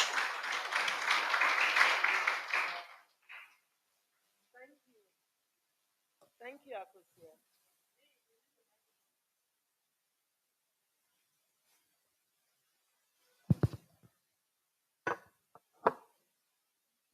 Thank you very much, Akosua, for bringing that story of Ghana and linking it to Africa's story about the new normal, which is the subject of our conference. Thank you. And I know you have to go. We will just see your injunctions and your recommendations. And hopefully you will get the benefit of all that we've been talking about later. And all the best with your meeting. So now I'd like to ask Hanan to take the floor. Thank you so much, Hanan. You have 20 minutes. Thank you. Thank you very much. And it's a delight to be with you digitally. I wish I could have been there in person, but unfortunately, like Akosua, I actually had the conference. I just got back, and I decided it's better to do it digitally than none whatsoever. What I would like to do in the minutes that are allotted to me is to take you to Egypt, which had been mentioned by Akosua, also a very problematic moment through which we are living at the moment. And I would like to pose a question and then take you through one case study about what kind of work that can be done digitally in relationship also to working on the ground with different groups of women and different kinds of allies to be able to move some of the questions ahead. And my first question deals with, or the overall question deals with, does the state actually in Egypt, in its post-colonial, post-independence, but not post-colonial in that sense, iteration, actually recognize women as full legal subjects? And I would argue, actually, no, it does not, despite the constitutional matrix that actually gives women that right. And I argue that actually the contemporary moment, particularly since 2011, which was the most inspiring moment we could live through in Egypt with the 2011 revolution, was basically its aftermath was an attempt to move back and strip women from every possibility of being considered as an equivalent legal subject and treat them rather than a subject of rights, rather than to become subject of administration.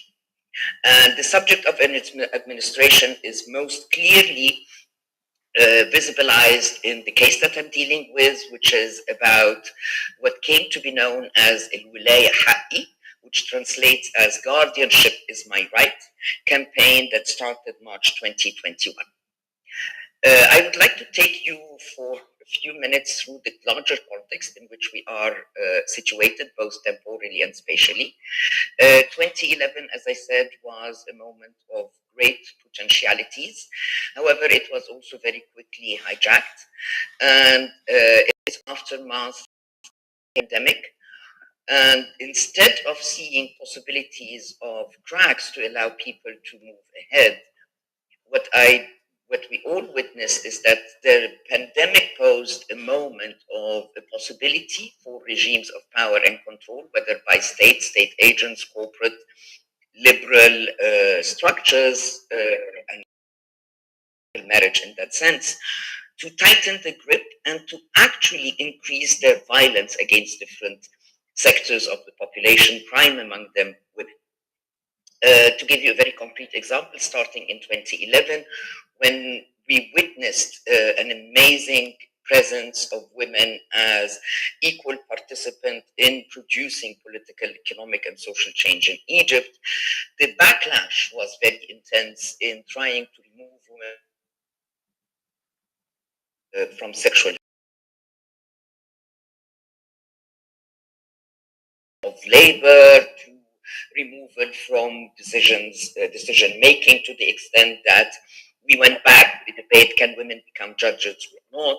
All of these were happening simultaneously since starting in 2012, then escalating by the beginning of the pandemic in Egypt in December. This context is actually marked also by an attempt to hold what started to appear as cracks in the very patriarchal structures of state, family, capital. By women were demanding of different ages and classes a very visible presence.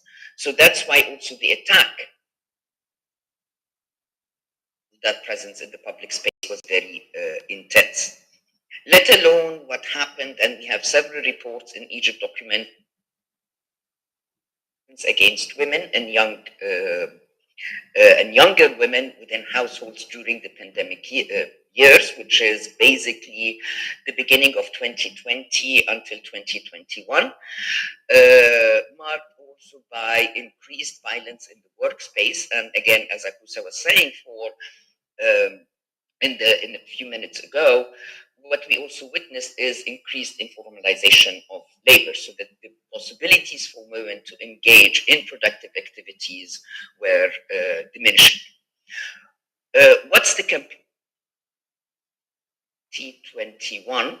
So in this transitional period between the lockdowns and the pandemic, and the move back to what everybody labeled new normal or going back to normal life, and there was no back, there was an intensification actually.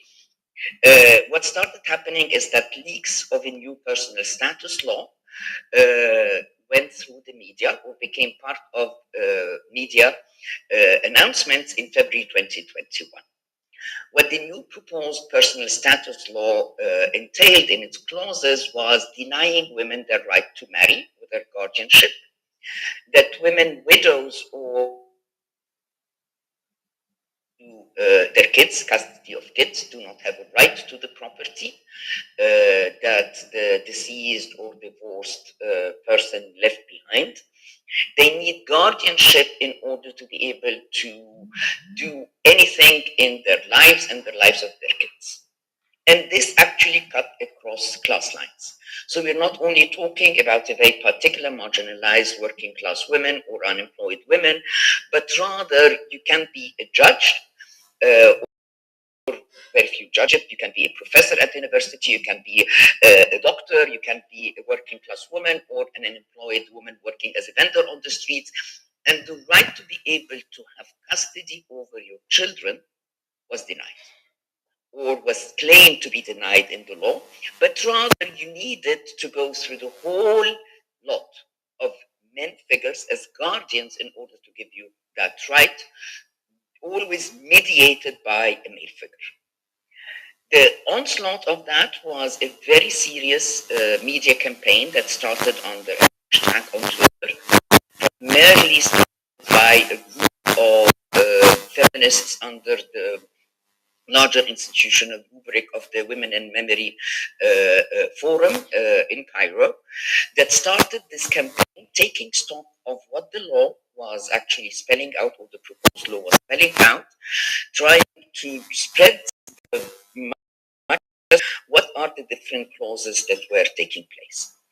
This was the beginning of March. The campaign started and was launched on March 18 on social media, primarily Twitter, on the websites of the different organizations, and was propagated further by many different younger generation women who established themselves in some form of a network in order to be able to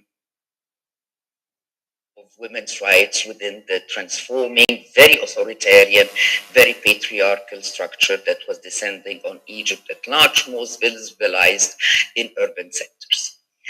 The campaign basically had two layers. On the one hand was a detailed description in very simple language about what the clauses of the new law were proposing.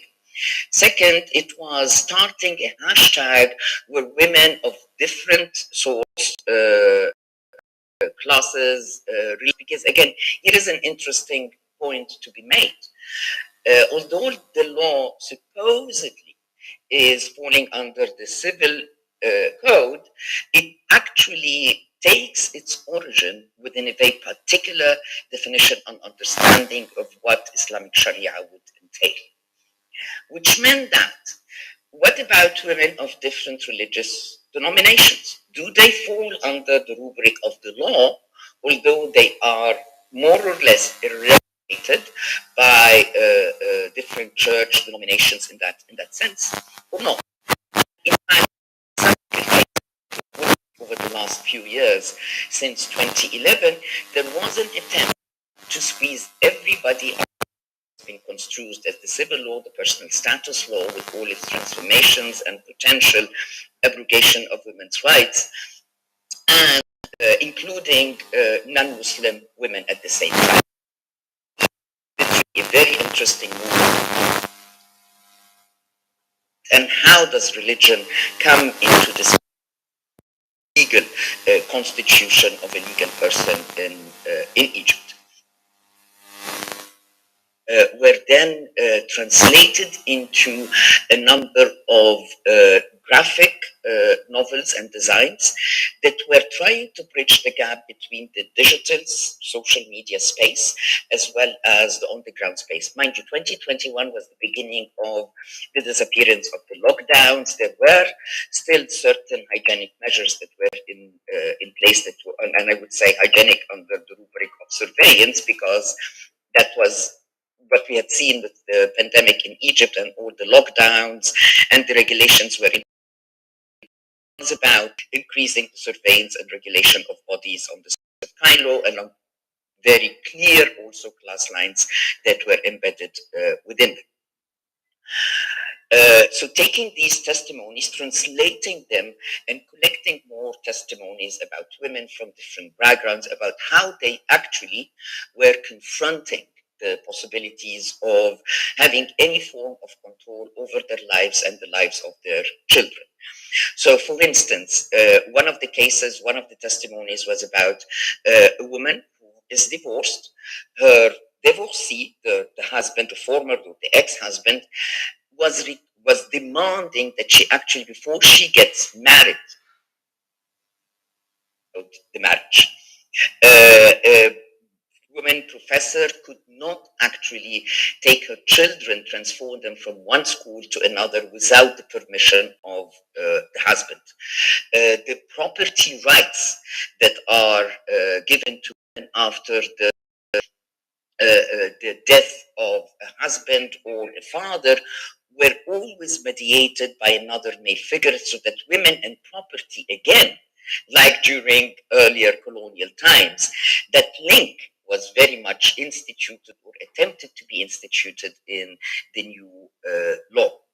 This was coming at a time, as I said, precisely at the intersection or the moment of transition between pandemic and so-called post-pandemic.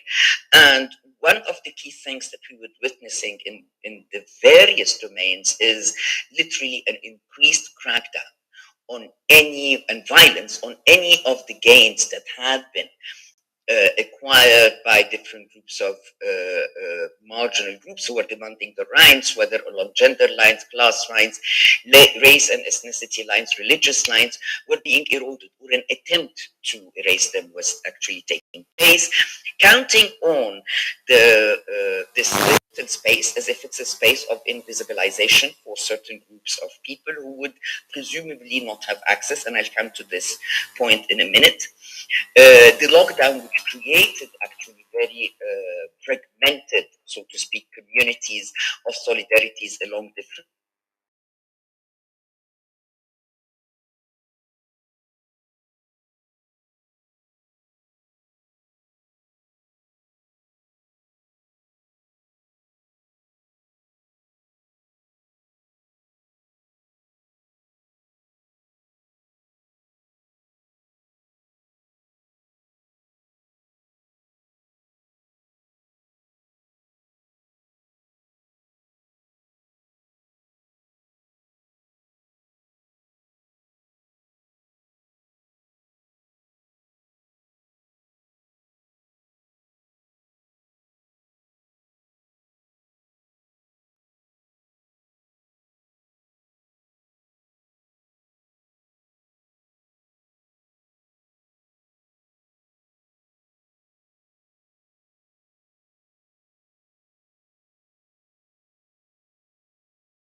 season one whole episode was dealing precisely with that question, and it was reflecting the life of a working class woman who was a fisher person, trying to defend her rights to the property of her deceased husband vis-a-vis her children and her life, trying to continue her processes of trying to get actually the law to stand with her.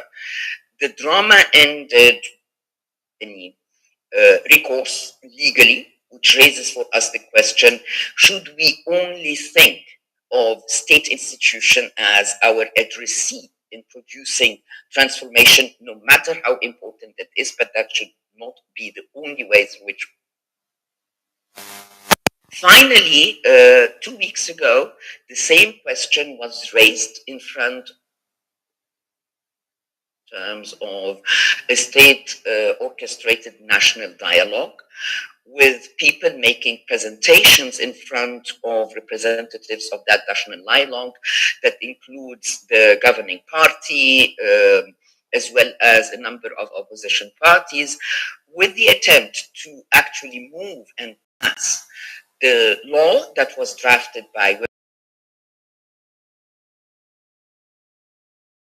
part of a new bill that is presented to the Parliament for debate as well as hopefully adoption. What I want to highlight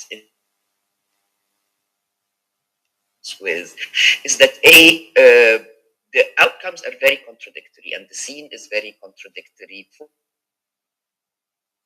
We recognize that, we know that.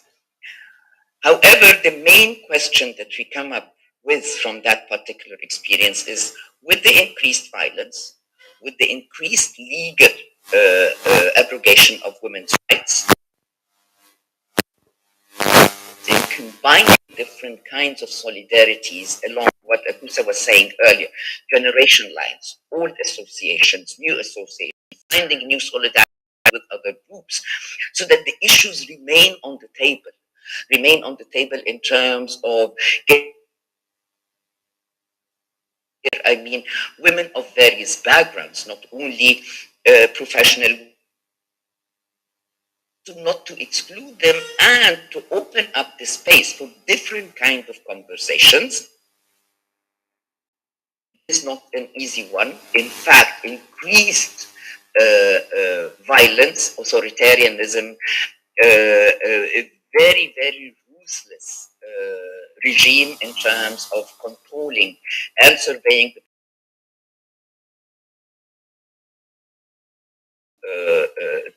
to use as potentialities for action.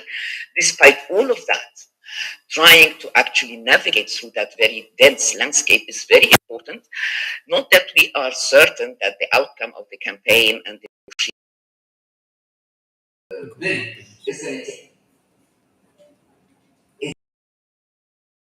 actually continuously utilize every possibility and every crack in the system that we can produce in order to be able to move certain questions and place them on the table through a variety of forces and through a variety of media in order to try to imagine a possibility of a different kind of a setup without a going back or a new normal, because the new normal, whatever normal was there, which actually is what is normal in a world that is premised on violence and authoritarianism. Thank you very much.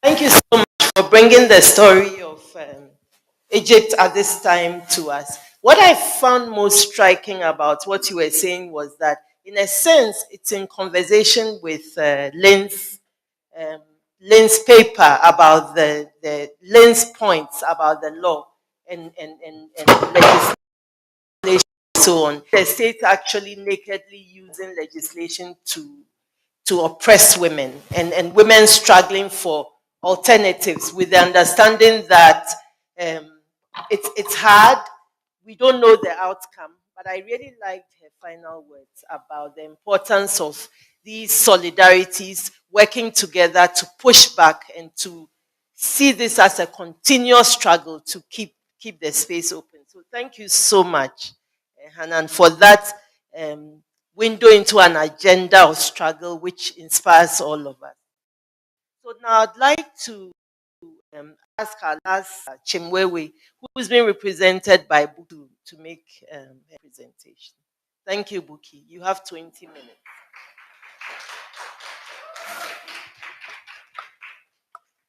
And here's the microphone. Or do you want to use it? Okay, sure.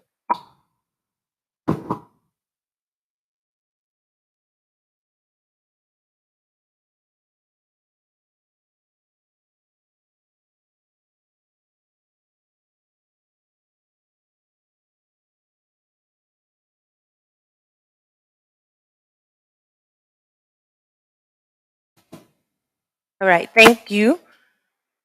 So this is a collaboration, really, between a few of us. I'm waiting for. Please don't shame me outside. Where's my PowerPoint?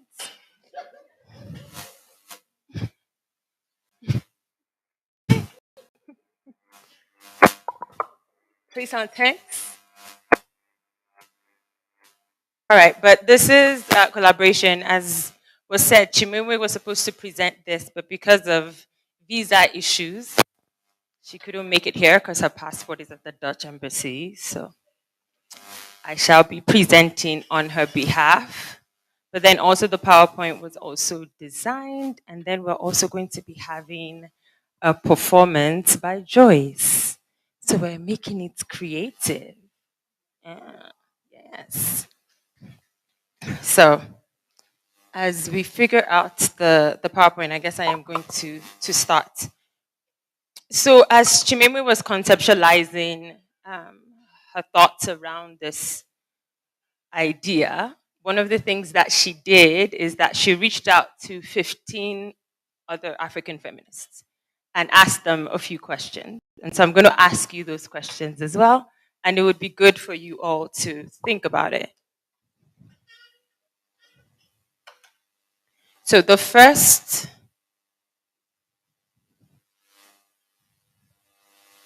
Okay.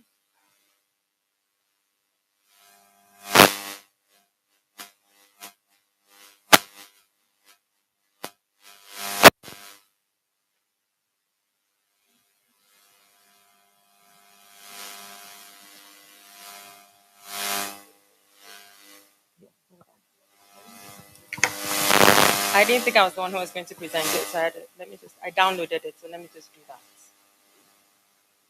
But while you're waiting for me to do tech thing, the first question she asked all of the people she reached out to was, what changed for you during the pandemic? Write it down. Put it in your book. Mama, put it in your book. Mm. Yeah, I'm just trying to.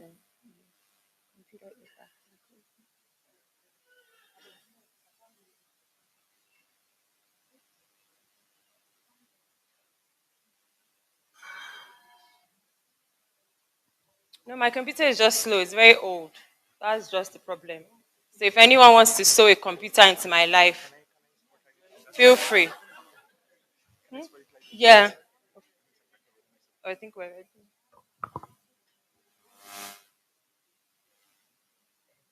Yes. But let me just. Okay.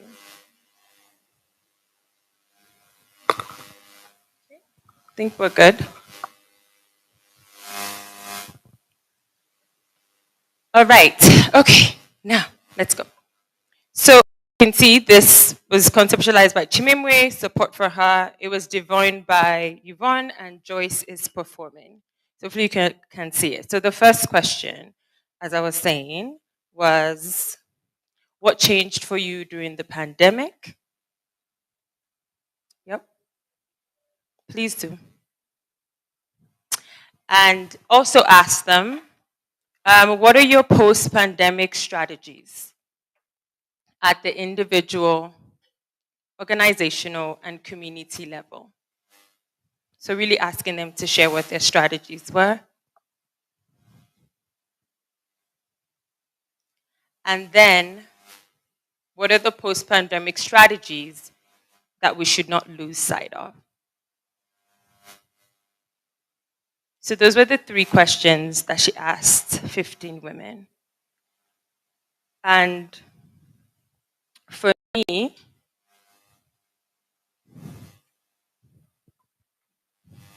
the slide is moving faster than I can talk.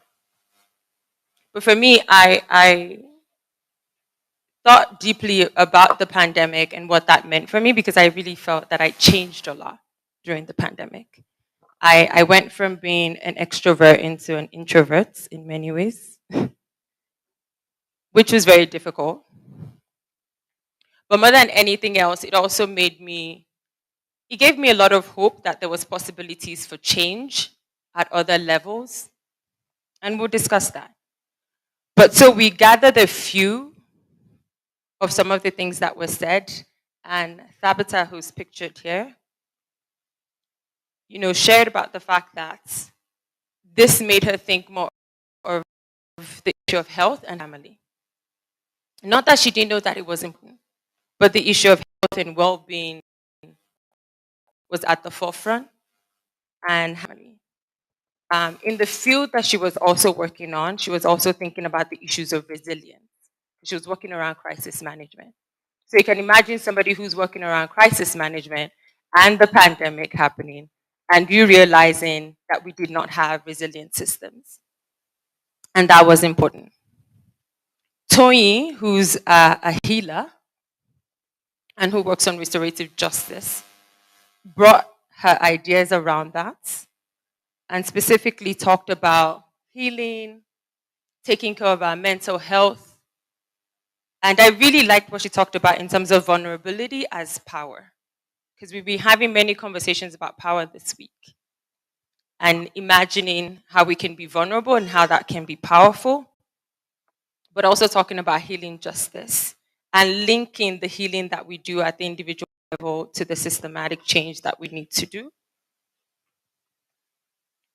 Shivai also talked about, the virtual space and how that expanded boundaries in terms of the people, in terms of the expertise that we can tap into, and all those critical areas. But for the rest of them, apart from the ones that we shared, health kept coming up over and over again, being healthy. Which made you wonder that were people not really thinking about it very concretely before the pandemic? But also the need for flexibility, also, as was said already, focusing on family, and then also the issue of community and what that looks like, right? Expanding the idea of family beyond just your nuclear family to the community. And taking all of those and started thinking about how does that lead to the life that we're living now after the pandemic? But the truth is, we're still in the pandemic, aren't we? We're still living with COVID. It hasn't gone away, it's still here. And in many ways, starting with the individual and really thinking through how do we ground ourselves? Truly. What are the basics that we can go back to? And of course, we remembered something that Hope had said about not being able to give what you don't have. So if at the individual level, you don't have your health, you don't know what's going on with your family, or in many ways, you don't feel grounded in the movement, or you don't feel grounded in yourself, what are you contributing to in terms of the African feminist movement? And then linking to that as well, just thinking about this ecosystem.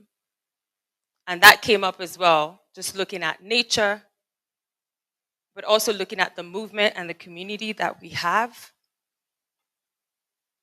And how do we heal that? because I was also looking into the idea around healing justice, because a lot of it have been talking about it really frequently. And last year at the Uganda Feminist Forum, Jessica Horn had given a speech that many of us are walking around as wounded warriors. So we're fighting these battles, but we're still walking around wounded. And I saw this quote from a report that was done by Urgent Action Fund that talks about how the feminist movement can be sites in which trauma is amplified. And in a conversation some of us were having last night, and in one of the stories that was shared, we're just talking about how within the feminist movement we can feel that way. We can feel traumatized. We often don't move around in terms of being healed. We don't practice collective care. Maybe we talk about self-care. I need a massage. You know, I need to take some time off. But realizing that you can't only care for the individual, it has to be a collective. All of us to heal. And what does that look like? And that's something that came up for a lot of the women after the pandemic. That not only how do we care for ourselves, but how do we care for each other? And what does that look like? Especially because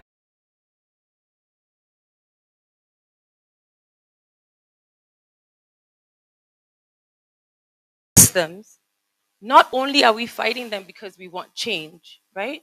As has been said by many of the presenters, but it harms us in that process. We face violence in that process. How do we deal with the violence that we face when we're fighting these battles or when we're struggling? And what does that look like? And very important for us to think about that. And that's something that came up in the conversations.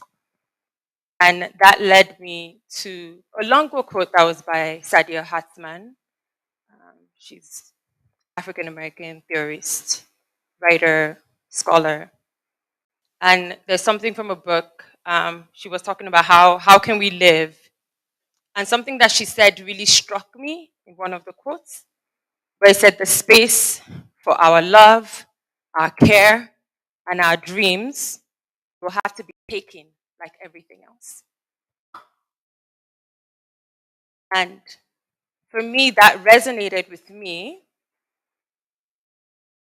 That resonated with me because I always felt like the work that we're doing around care, the work that we're doing around building a collective, that work should come easy, right? It should be easier, right? Because you're not fighting this.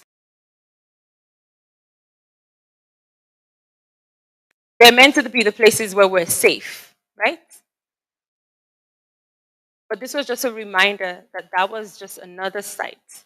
Not necessarily to fight, but that we would have to take it back. Because the system doesn't want that collective to exist. The state doesn't want that collective to exist. So how do we theorize that?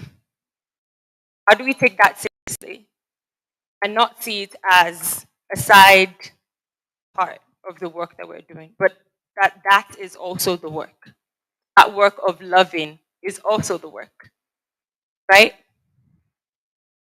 And, you know, Amata Ido, rest in peace. And she said, love is the work made visible in Sister Killjoy, right? So if that's part of the work, that's something we need to do. So building this nourishing and thriving feminist movement, more importantly, that can withstand the crisis that we're facing, because COVID is just one of many.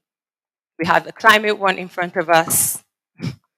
We have the militarization that's continuing in front of us.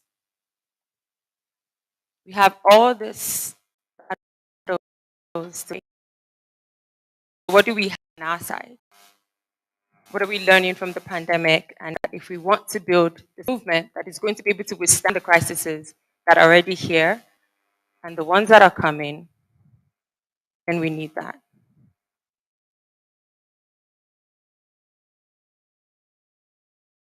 And one of the things I was talking to Chimwemwe about, she was developing this thing, was the idea of care. And I've been asking that what does care look like? What does care look like within the feminist movement? What does care look like after this pandemic, where we all witnessed loss, where we witnessed pain, where we witnessed isolation and loneliness? Many of us remember what it was like back then. So what does care look like within this movement, within this space, within the work that we do? Because one of the things that I've been thinking deeply about is that if I care about someone, I am willing to give them the benefit of the doubt. If I care about someone, I will call them in, not out. If I care about someone, then I'm willing to listen and I'm willing to learn. And so the question then becomes, I can care about someone even if I don't completely agree with them, right? But I understand where they're coming from. So what does care look like within the spaces in terms of trying to build a collective? And can we make it central to the work that we're doing? And care, yes, can fall in terms of like the care work that women traditionally do and all of those critical areas. But I think it's also important to remember that how do we build trust without caring about each other? What does that look like? How do we care? Because then that means we would be willing to collaborate rather than compete with each other as organizations, as institutions, feminists. Because this always comes up every time we're talking about building movements. We talk about the fact that funding, visibility means that we have to compete against each other because there can only be one big organization. And that still happened after the pandemic. And so how do we do that? How do we collaborate? And I would argue that from what I've seen, even as we try to tackle the big crises in front of us, is that we don't have the tools. Many of us don't have the tools to be able to collaborate. We don't know what collaboration looks like. We know what transactional collaboration looks like. That if you do this, I get this. If you do that, I get that. But a collaboration that leads towards the greater good.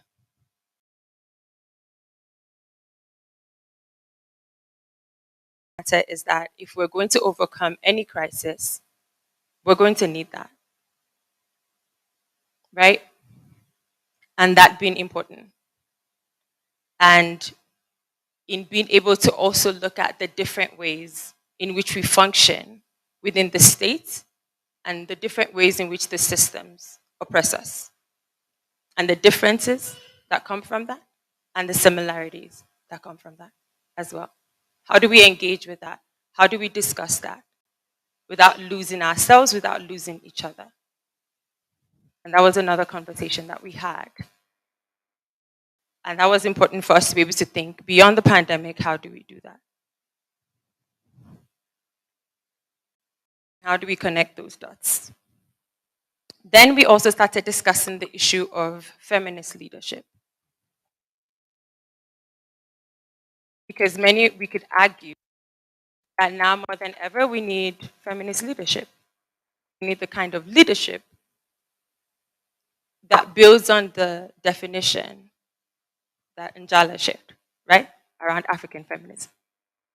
Maybe that's rooted in love, that helps us unlearn the kind of leadership that we see, that we're used to, and to relearn the kind of leadership that possibly centers love, that centers joy, that centers care, that centers healing, that centers justice.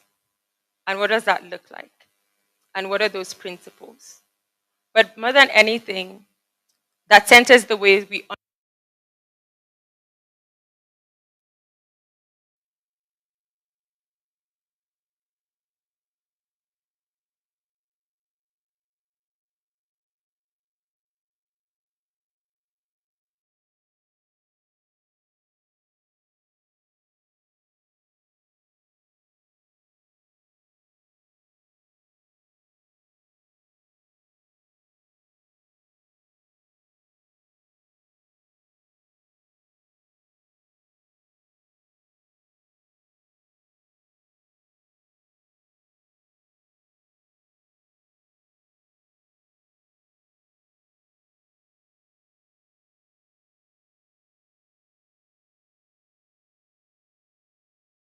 say we're feminist leaders within this space.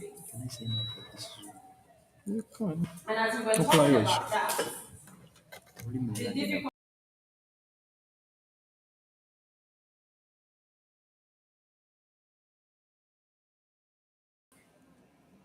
the systems that we go through. And oftentimes we don't realize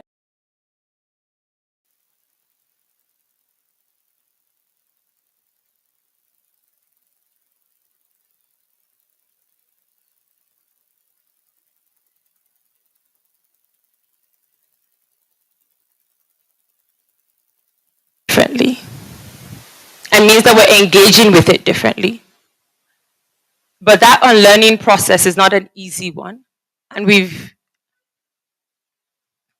need to do more using some of the lessons from the pandemic to unlearn the kind of leaderships that we need. And going beyond that argument that was made that, oh, countries that had female leaders survived the pandemic better, right? That seems to be the kind of leadership that we're talking about. But no, we're talking about a different kind of leadership. A leadership that understands the different structures, that understand how it affects us at the individual, the institutional, and the community level, and that we really center community and collaboration and connection, and I would argue care, right? Because if we're able to unlearn those things, wow, and we're able to do those better, then we would able to think differently about it. But gratitude to those 15 women who were willing to reflect. And I think the reflection took us in a place that brought us back to the individual and to the collective. Because there is no African feminisms without a movement. Right? And what that movement looks like, I feel that we have the opportunity to be able to do it differently.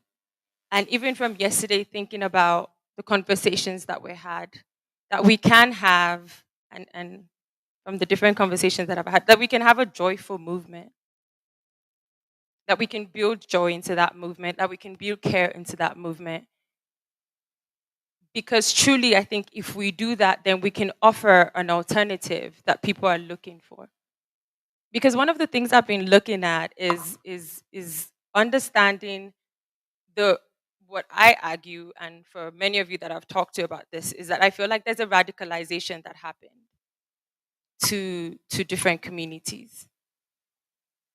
And often what they're looking for is a sense of community. And if we can't offer that, how do we challenge? How do we challenge that? But please, you have the music so that Joyce can perform. And so we wanted Joyce to be able to do a performance to a song that was done by Kajani. And the first verse just says that this world of ours, this world is running mad. Men of this world lie to themselves. They are not God. They're only human. They are malicious and they have no compassion. Which in many ways is not the world that we want.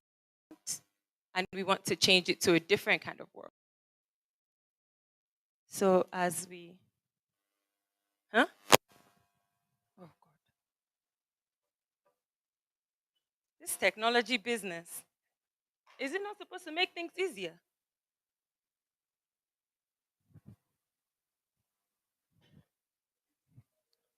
Anyway, thank you for this time. I hope I did Chimwemwe's presentation justice.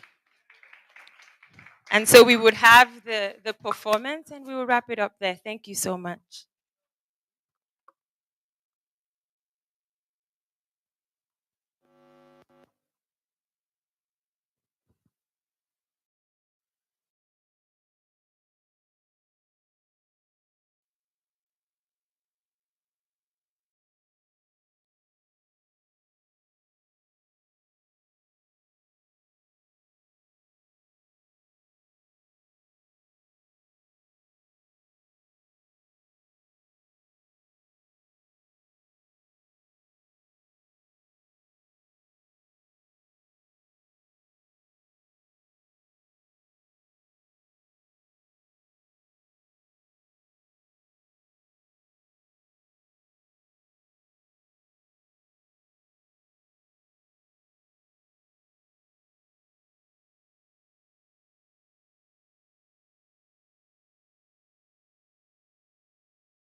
loads of wisdom from people who spend time actually thinking about how to create a new world.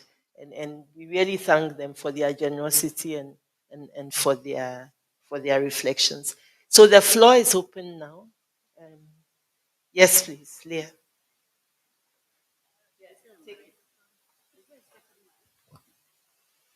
I'd like to start off by appreciating all the amazing deep thinkers that have shared with us today.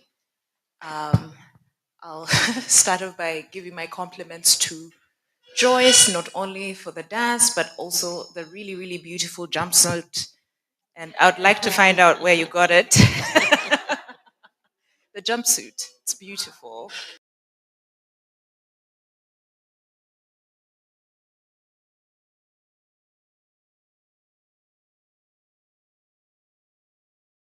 With just a brief comment responding from Arundhati Roy about the pandemic being a portal. And as you were speaking and asking us about the things that we're doing differently, I was thinking that some people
talked about it as well.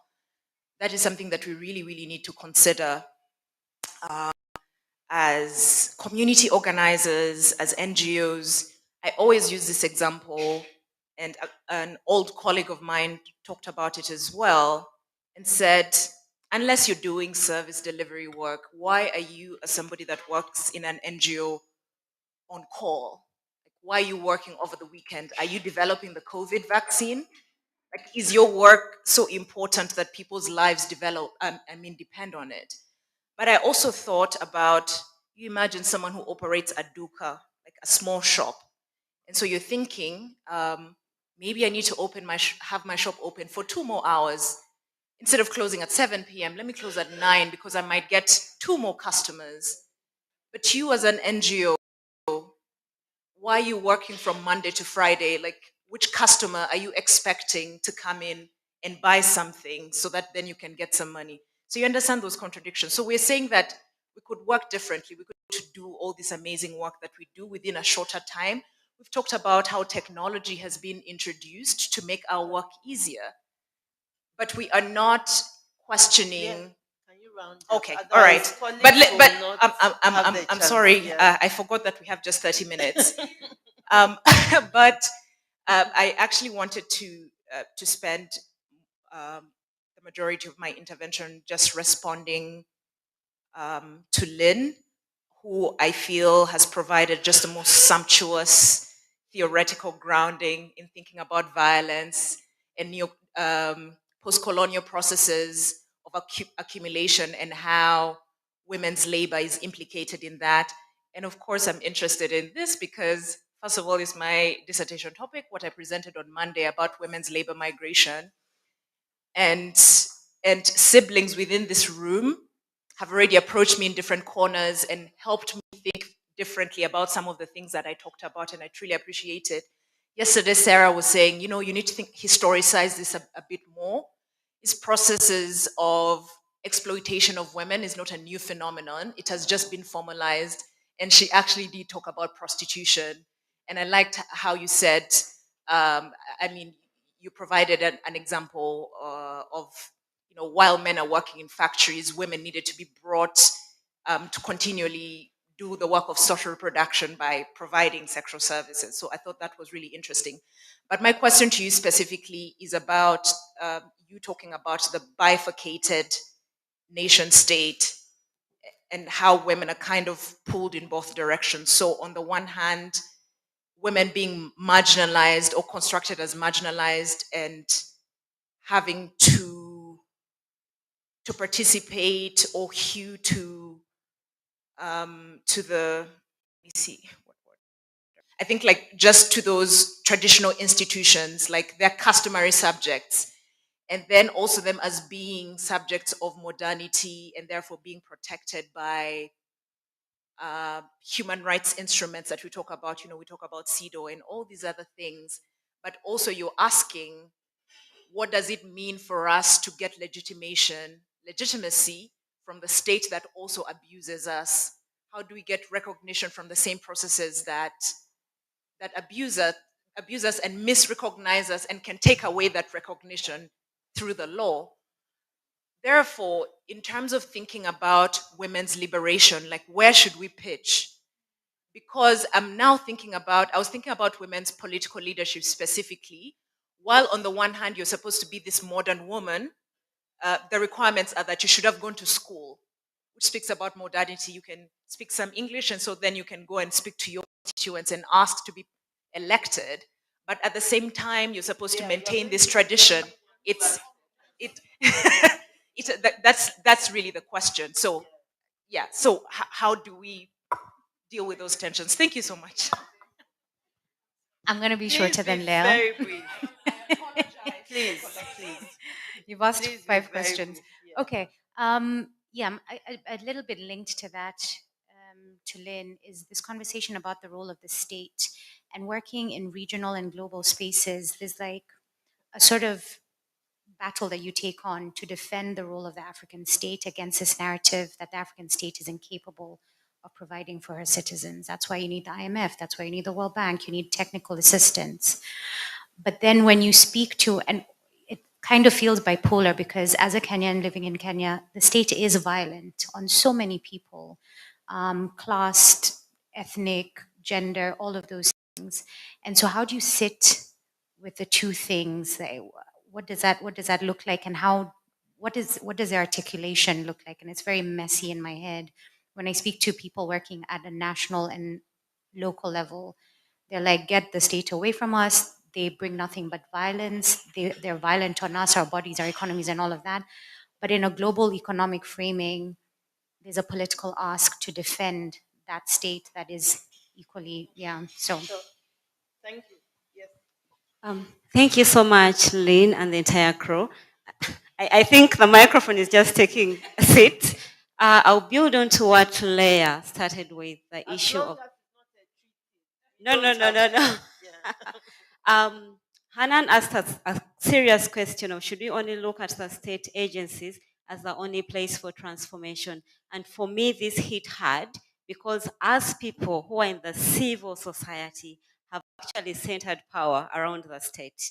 So we need to rethink, to decenter this power as a form of resistance, and to also think of other ways of organizing to deconstruct this coloniality that the state is upholding. So for me, as organizations that are here and label ourselves as feminists, this is a wake-up call for us to rethink, to pause and ask ourselves the tough questions that have been asked here, so that we take a different route away from what we are doing currently. And lastly, and I think this question speaks into the conversation we're going to have in the afternoon, of when does legal recognition become an instrument of liberation? I think that's a key question as you're talking about the anti-homosexuality bill. Thank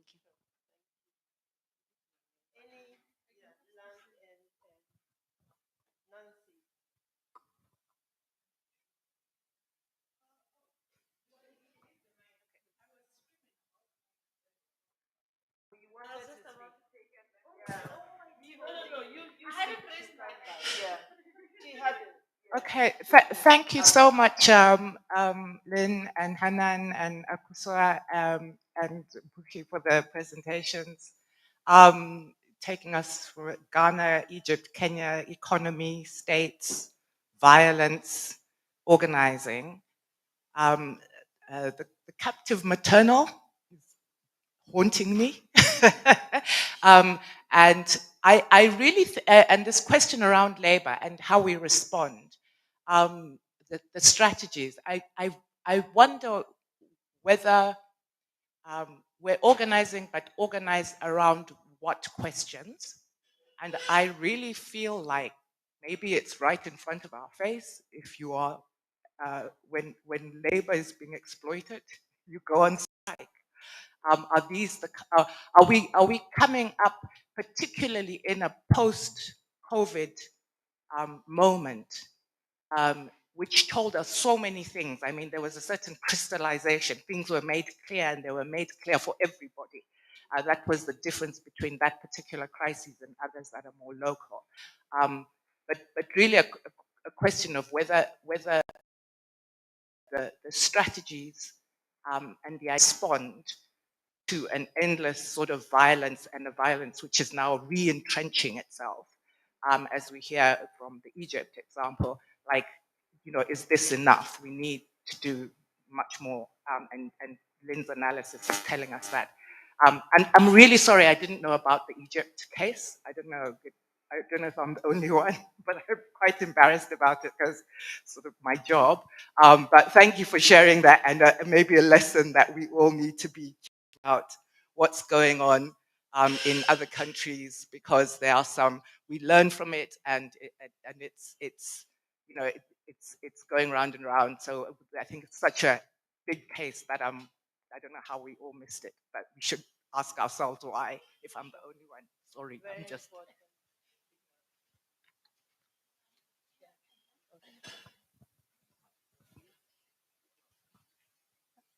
Good afternoon. I've been trying to be quiet and just absorb, and it's a treat to sit and listen and absorb and not respond or react. And I've listened, especially thinking around the captivity, the captive maternal, and then the wish, or the want for an alternative, without overusing the word alternative, which has its own sometimes problematics. But I was partly comforted in the idea of freedom as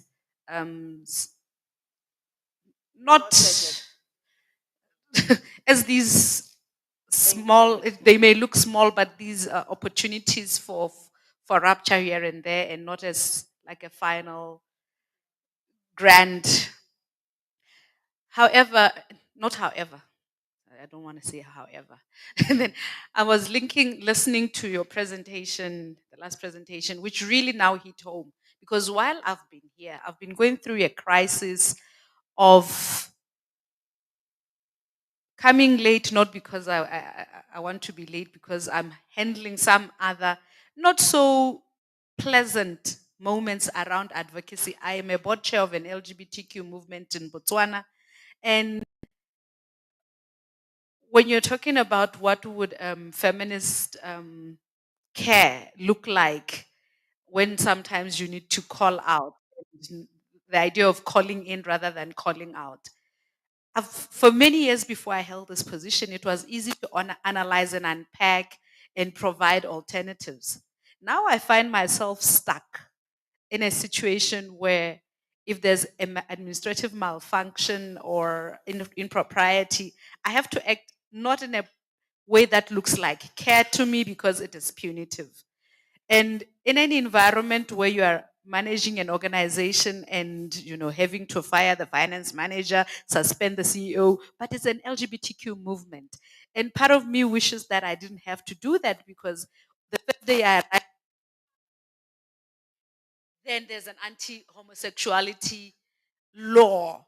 So in my personal wishful thinking, I'd say, in the larger scheme of things, does it really matter the internal politics of my organization, or can I overlook some of those challenges and focus on the bigger picture. But what is the bigger picture without the daily administrative letdowns and dealing with them? And it's just been, I've been trying to listen at a meso, but then I'm at a micro level and I feel conflicted.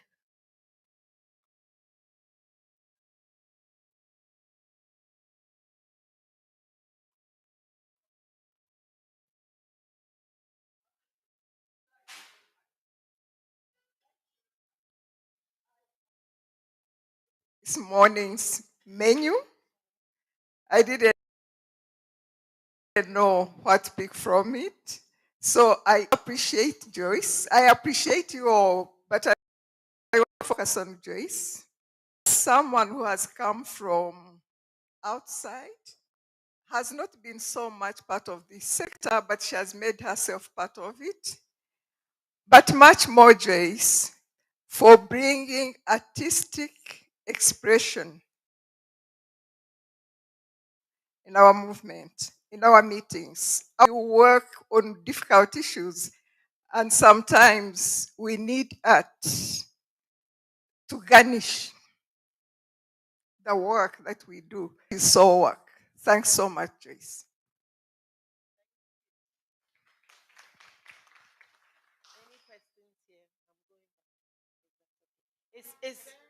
Oh, Sarah wanted to speak.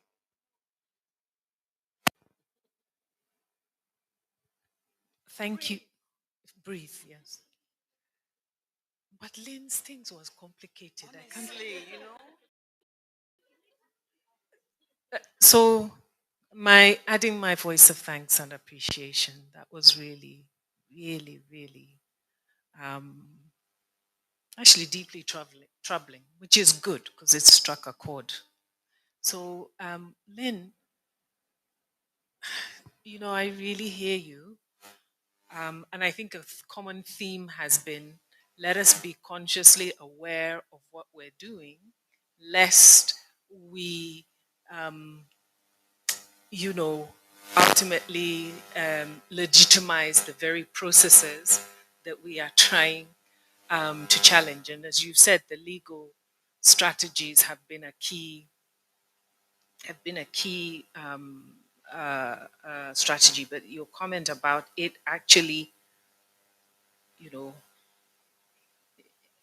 inadvertently creating a sort of a police is a real thing for thought. But my question is, where then do we go? Do we not need to make claims on the state as feminists? I know it's a decolonized state that we're trying to build, but where does that take us? Yeah. Thank you for keeping it short and sweet. Is Hanan online? Are you still there, Hanan? Can she hear us and can she speak?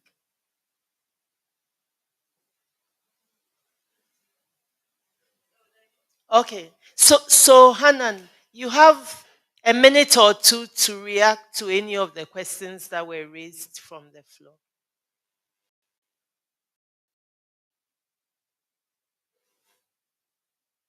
We can't hear her.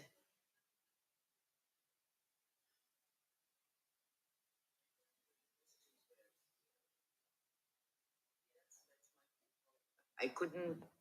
Oh, you couldn't hear the questions. Okay. That were made. Okay. Because the voice is cutting. All right. So in that case, we'll let it be. Yeah. All right. So much. I would like to go to Joyce now. Would you like to say something?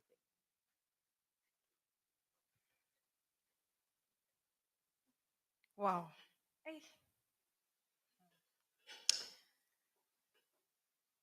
Hey, I think I need to process so many things. But can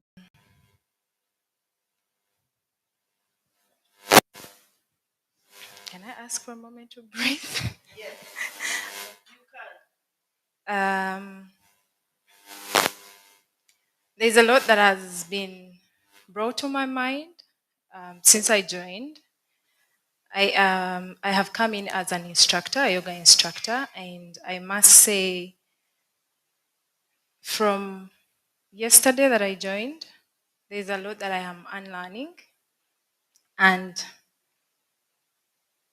today has also been a day that has been challenging me to the core. I believe I'm not supposed to be seated here, but because I'm invited to be here, I'm going to take the floor. Yes. And from the questions, I don't know if there is any question that is directed to me. My outfit. Okay. Any that is so specific to me?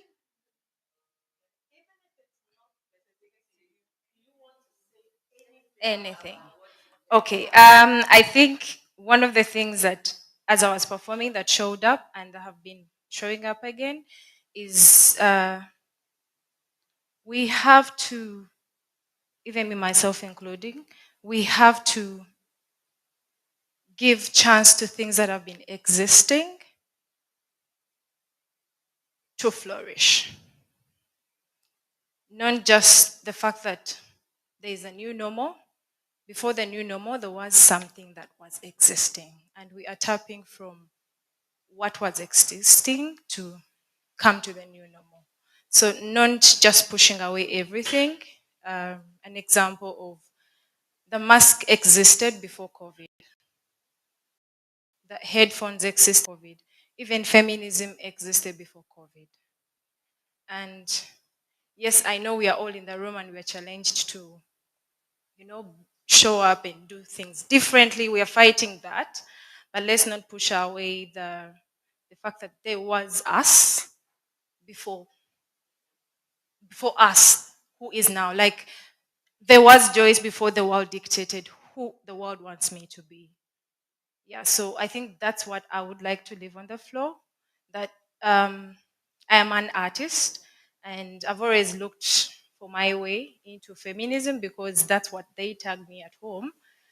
A woman who is rebellious, who is challenging everything, and I believe this is what they want. This is what they wanted me to be, but I existed before they pointed that out. Yeah, so before you be somebody in your organization, please recognize the ecosystem, recognize yourself, ground yourself, and don't just get lost in, everything that is around you, because that's what they want you to be. Like, once you're gone, things are gone, and they will replace you.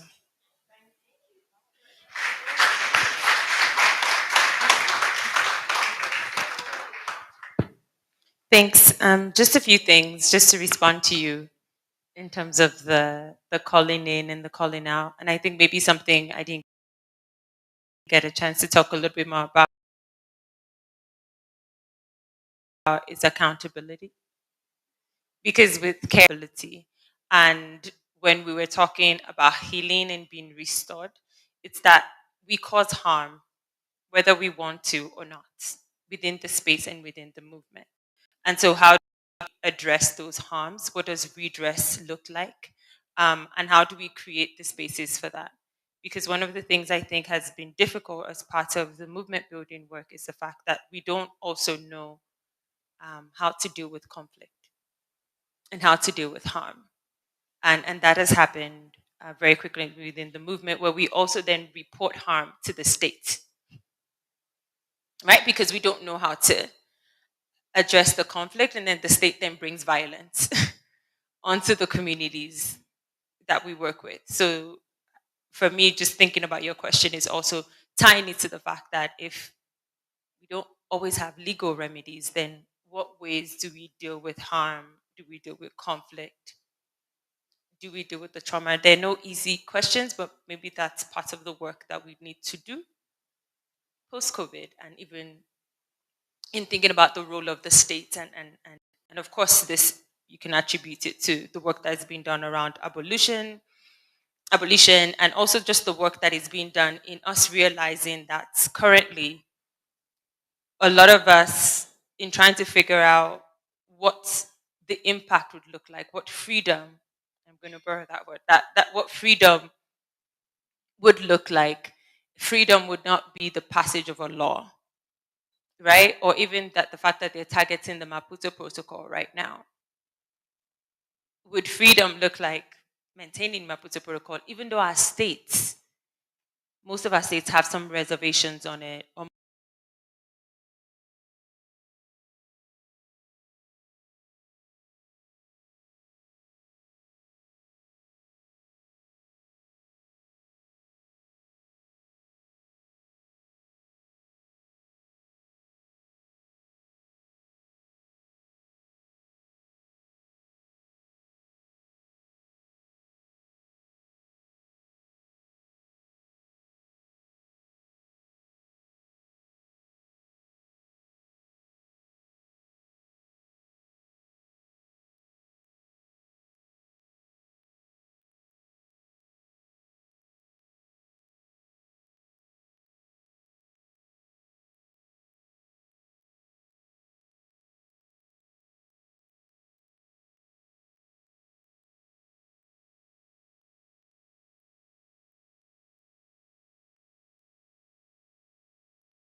Thank you, Joyce. I really like this thing you're saying, to give a chance to something that was existing to flourish, right?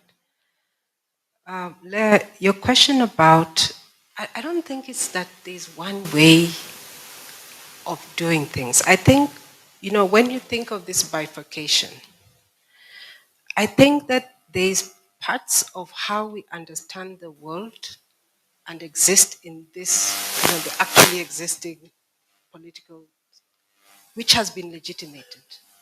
The idea of rationality, the way we police ourselves when we talk in some of these forums, you will leave aside creativity.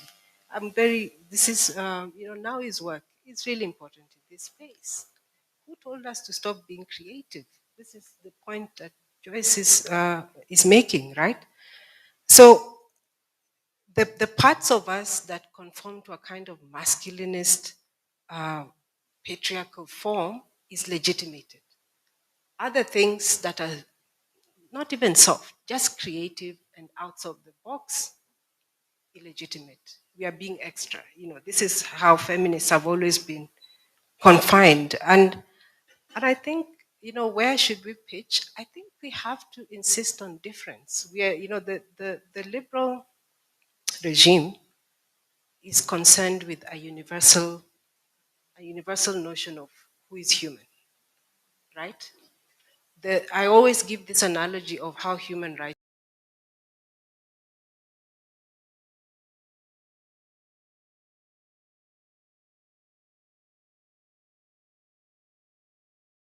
from 1948. You're welcome to enter the room, but these are the things you have to leave aside. Leave aside those colonial burdens. Nobody cares about your ethnic identity, your sexuality, and what. Here we are all equal. But we know we are not equal. We know we are entering a room that is basically telling us to negate 90% of what we are. Even the humanity that is admitted is based on nothing, right? So this universalization, I think, is what we have to keep fighting. We have to insist on difference, on creativity, and so on. This is the bifurcation. It wasn't just political. It was also at a very material level. Crystal, on the role of the state, you know, and you're absolutely right. This, the African state is kind of painted as this incapable state. And we have a problem. Remember, I was talking about the colonial state as fundamentally illegitimate. We didn't give it legitimacy. It drew its legitimacy from its own people. The problem we are sitting with is we have a post-colonial state, which is African, and is legitimate. It has legitimate right to govern because we elect them, but also in the immediate plug independence. So in a sense, they can be considered legitimate. And that's the problem. What do we do with a legitimate state that is still violent to the people? It's using the same modes. This is why I was talking about the colonial inheritances. Their methods have not changed. The indirect rule has not changed. The way we think of customary communities has not changed. These things are still there. But we are sitting with a state that is actually legitimate and is recognized among as a member of the nations. And I think, the many questions on the state, we cannot wish the state away. I certainly do not want to wish the state away, right? And I don't think my quarrel is with the state. My quarrel is with the form of the state, right? It is this state we are sitting with. It's not something you can put aside. In a sense, we can't say we don't want to deal with the state. We are thinking of our socialist utopia. There's no direct route to the socialist utopia. We still have to pass through this capitalist system and fight it. It is what strategies do we have to fight it? So I mean, absolutely. I personally do not want the state to disappear. I'm not an anarchist, but I think that we have to be realistic about the kinds of demands. Nancy, how do we respond to the these post-pandemic strategies? What is our response? You're raising the question of labor. I genuinely believe that this reproductive question is the quintessential question of our time. This reproductive crisis, we have massive amounts of population that cannot get work, we saw it during COVID. In India, we saw people literally marching on the railway lines, going back to the rural areas. I often say that the fact that we are not stepping over dead bodies every day means there's somebody who is taking care of these people who do not have work. We have this kind of, the jobless growth that is producing massive profits. The GDP rates are okay, people just don't have money, right? So this problem of the surplus populations, this social reproductive crisis, we are going to have to bear it. We as feminists, we have to take it seriously. But the important thing is it's not just a problem for economists, for feminist economists. This social reproduction question has a political element because no state can govern with a population of hungry people. So in a sense, we have something to hold on to. There's no state. Even the most neoliberal of states, we saw them giving grants during COVID. It shows that they understand this. They understand that they have to get their legitimacy in one. So we can look for those small pockets. So it has a political and a social element. We have to implement what those are and bring our, in a sense, bring our feminist activisms to bear. I have one more, Georgie. I hope you're not taking the mic from me, or two more. The point the sister made, I didn't get your name, from Botswana. Yes, yes. I'm really struck by this thing you're saying about care and its punitive implications. That is true. We don't. I'm thinking about it only now. Care, we talk of care as being able to say no, being able to take back our time, because what social reproduction does is also a fundamental theft of our time. We are poor. We are poorer. We have no time to actually live life, to thrive. We are just kind of going on and rolling over and into the next day. So then we tell ourselves in our circles, you have to say no. But saying no has always its implications. Somebody somewhere is going to be suffering. So are we really creating societies that care when we are also producing suffering in some ways? But those are bigger questions. Sarah, to end with you, which returns to the question of, do we not make claims to the state? Again, I think we have to make claims to the state, but I think it's the we have to be clear what questions, we have to change the questions we're asking this day. We can't keep asking this, posing this kind of questions within, they received, anyone who has done mainstream economics or political science or what, are raised in the neoclassical tradition. There are certain things we're just taught, don't ask those things. Don't ask about reproduction or identity or what. So we have to keep insisting. And I think it's the questions that we're asking that have not changed. Even though this state is utterly pragmatic. It's like as pragmatic as the right, The right has always been very good at reading the room, better than the left. That's why we have the overturning of Roe v. Wade. When we were not looking, we were asleep. Yeah.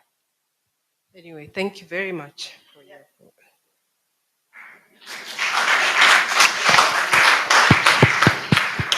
I think it's best we end on Lynn's voice. So I'll just say another round of applause for our panelists. We are very grateful to you. It's lunchtime. It's for an hour. And when you go out there, I think somebody has to give you a coupon to allow you into the dining hall. So please pick up the coupons. But please try and come back at 2:45, I think, is the time for that so important discussion about the LGBTQI bill.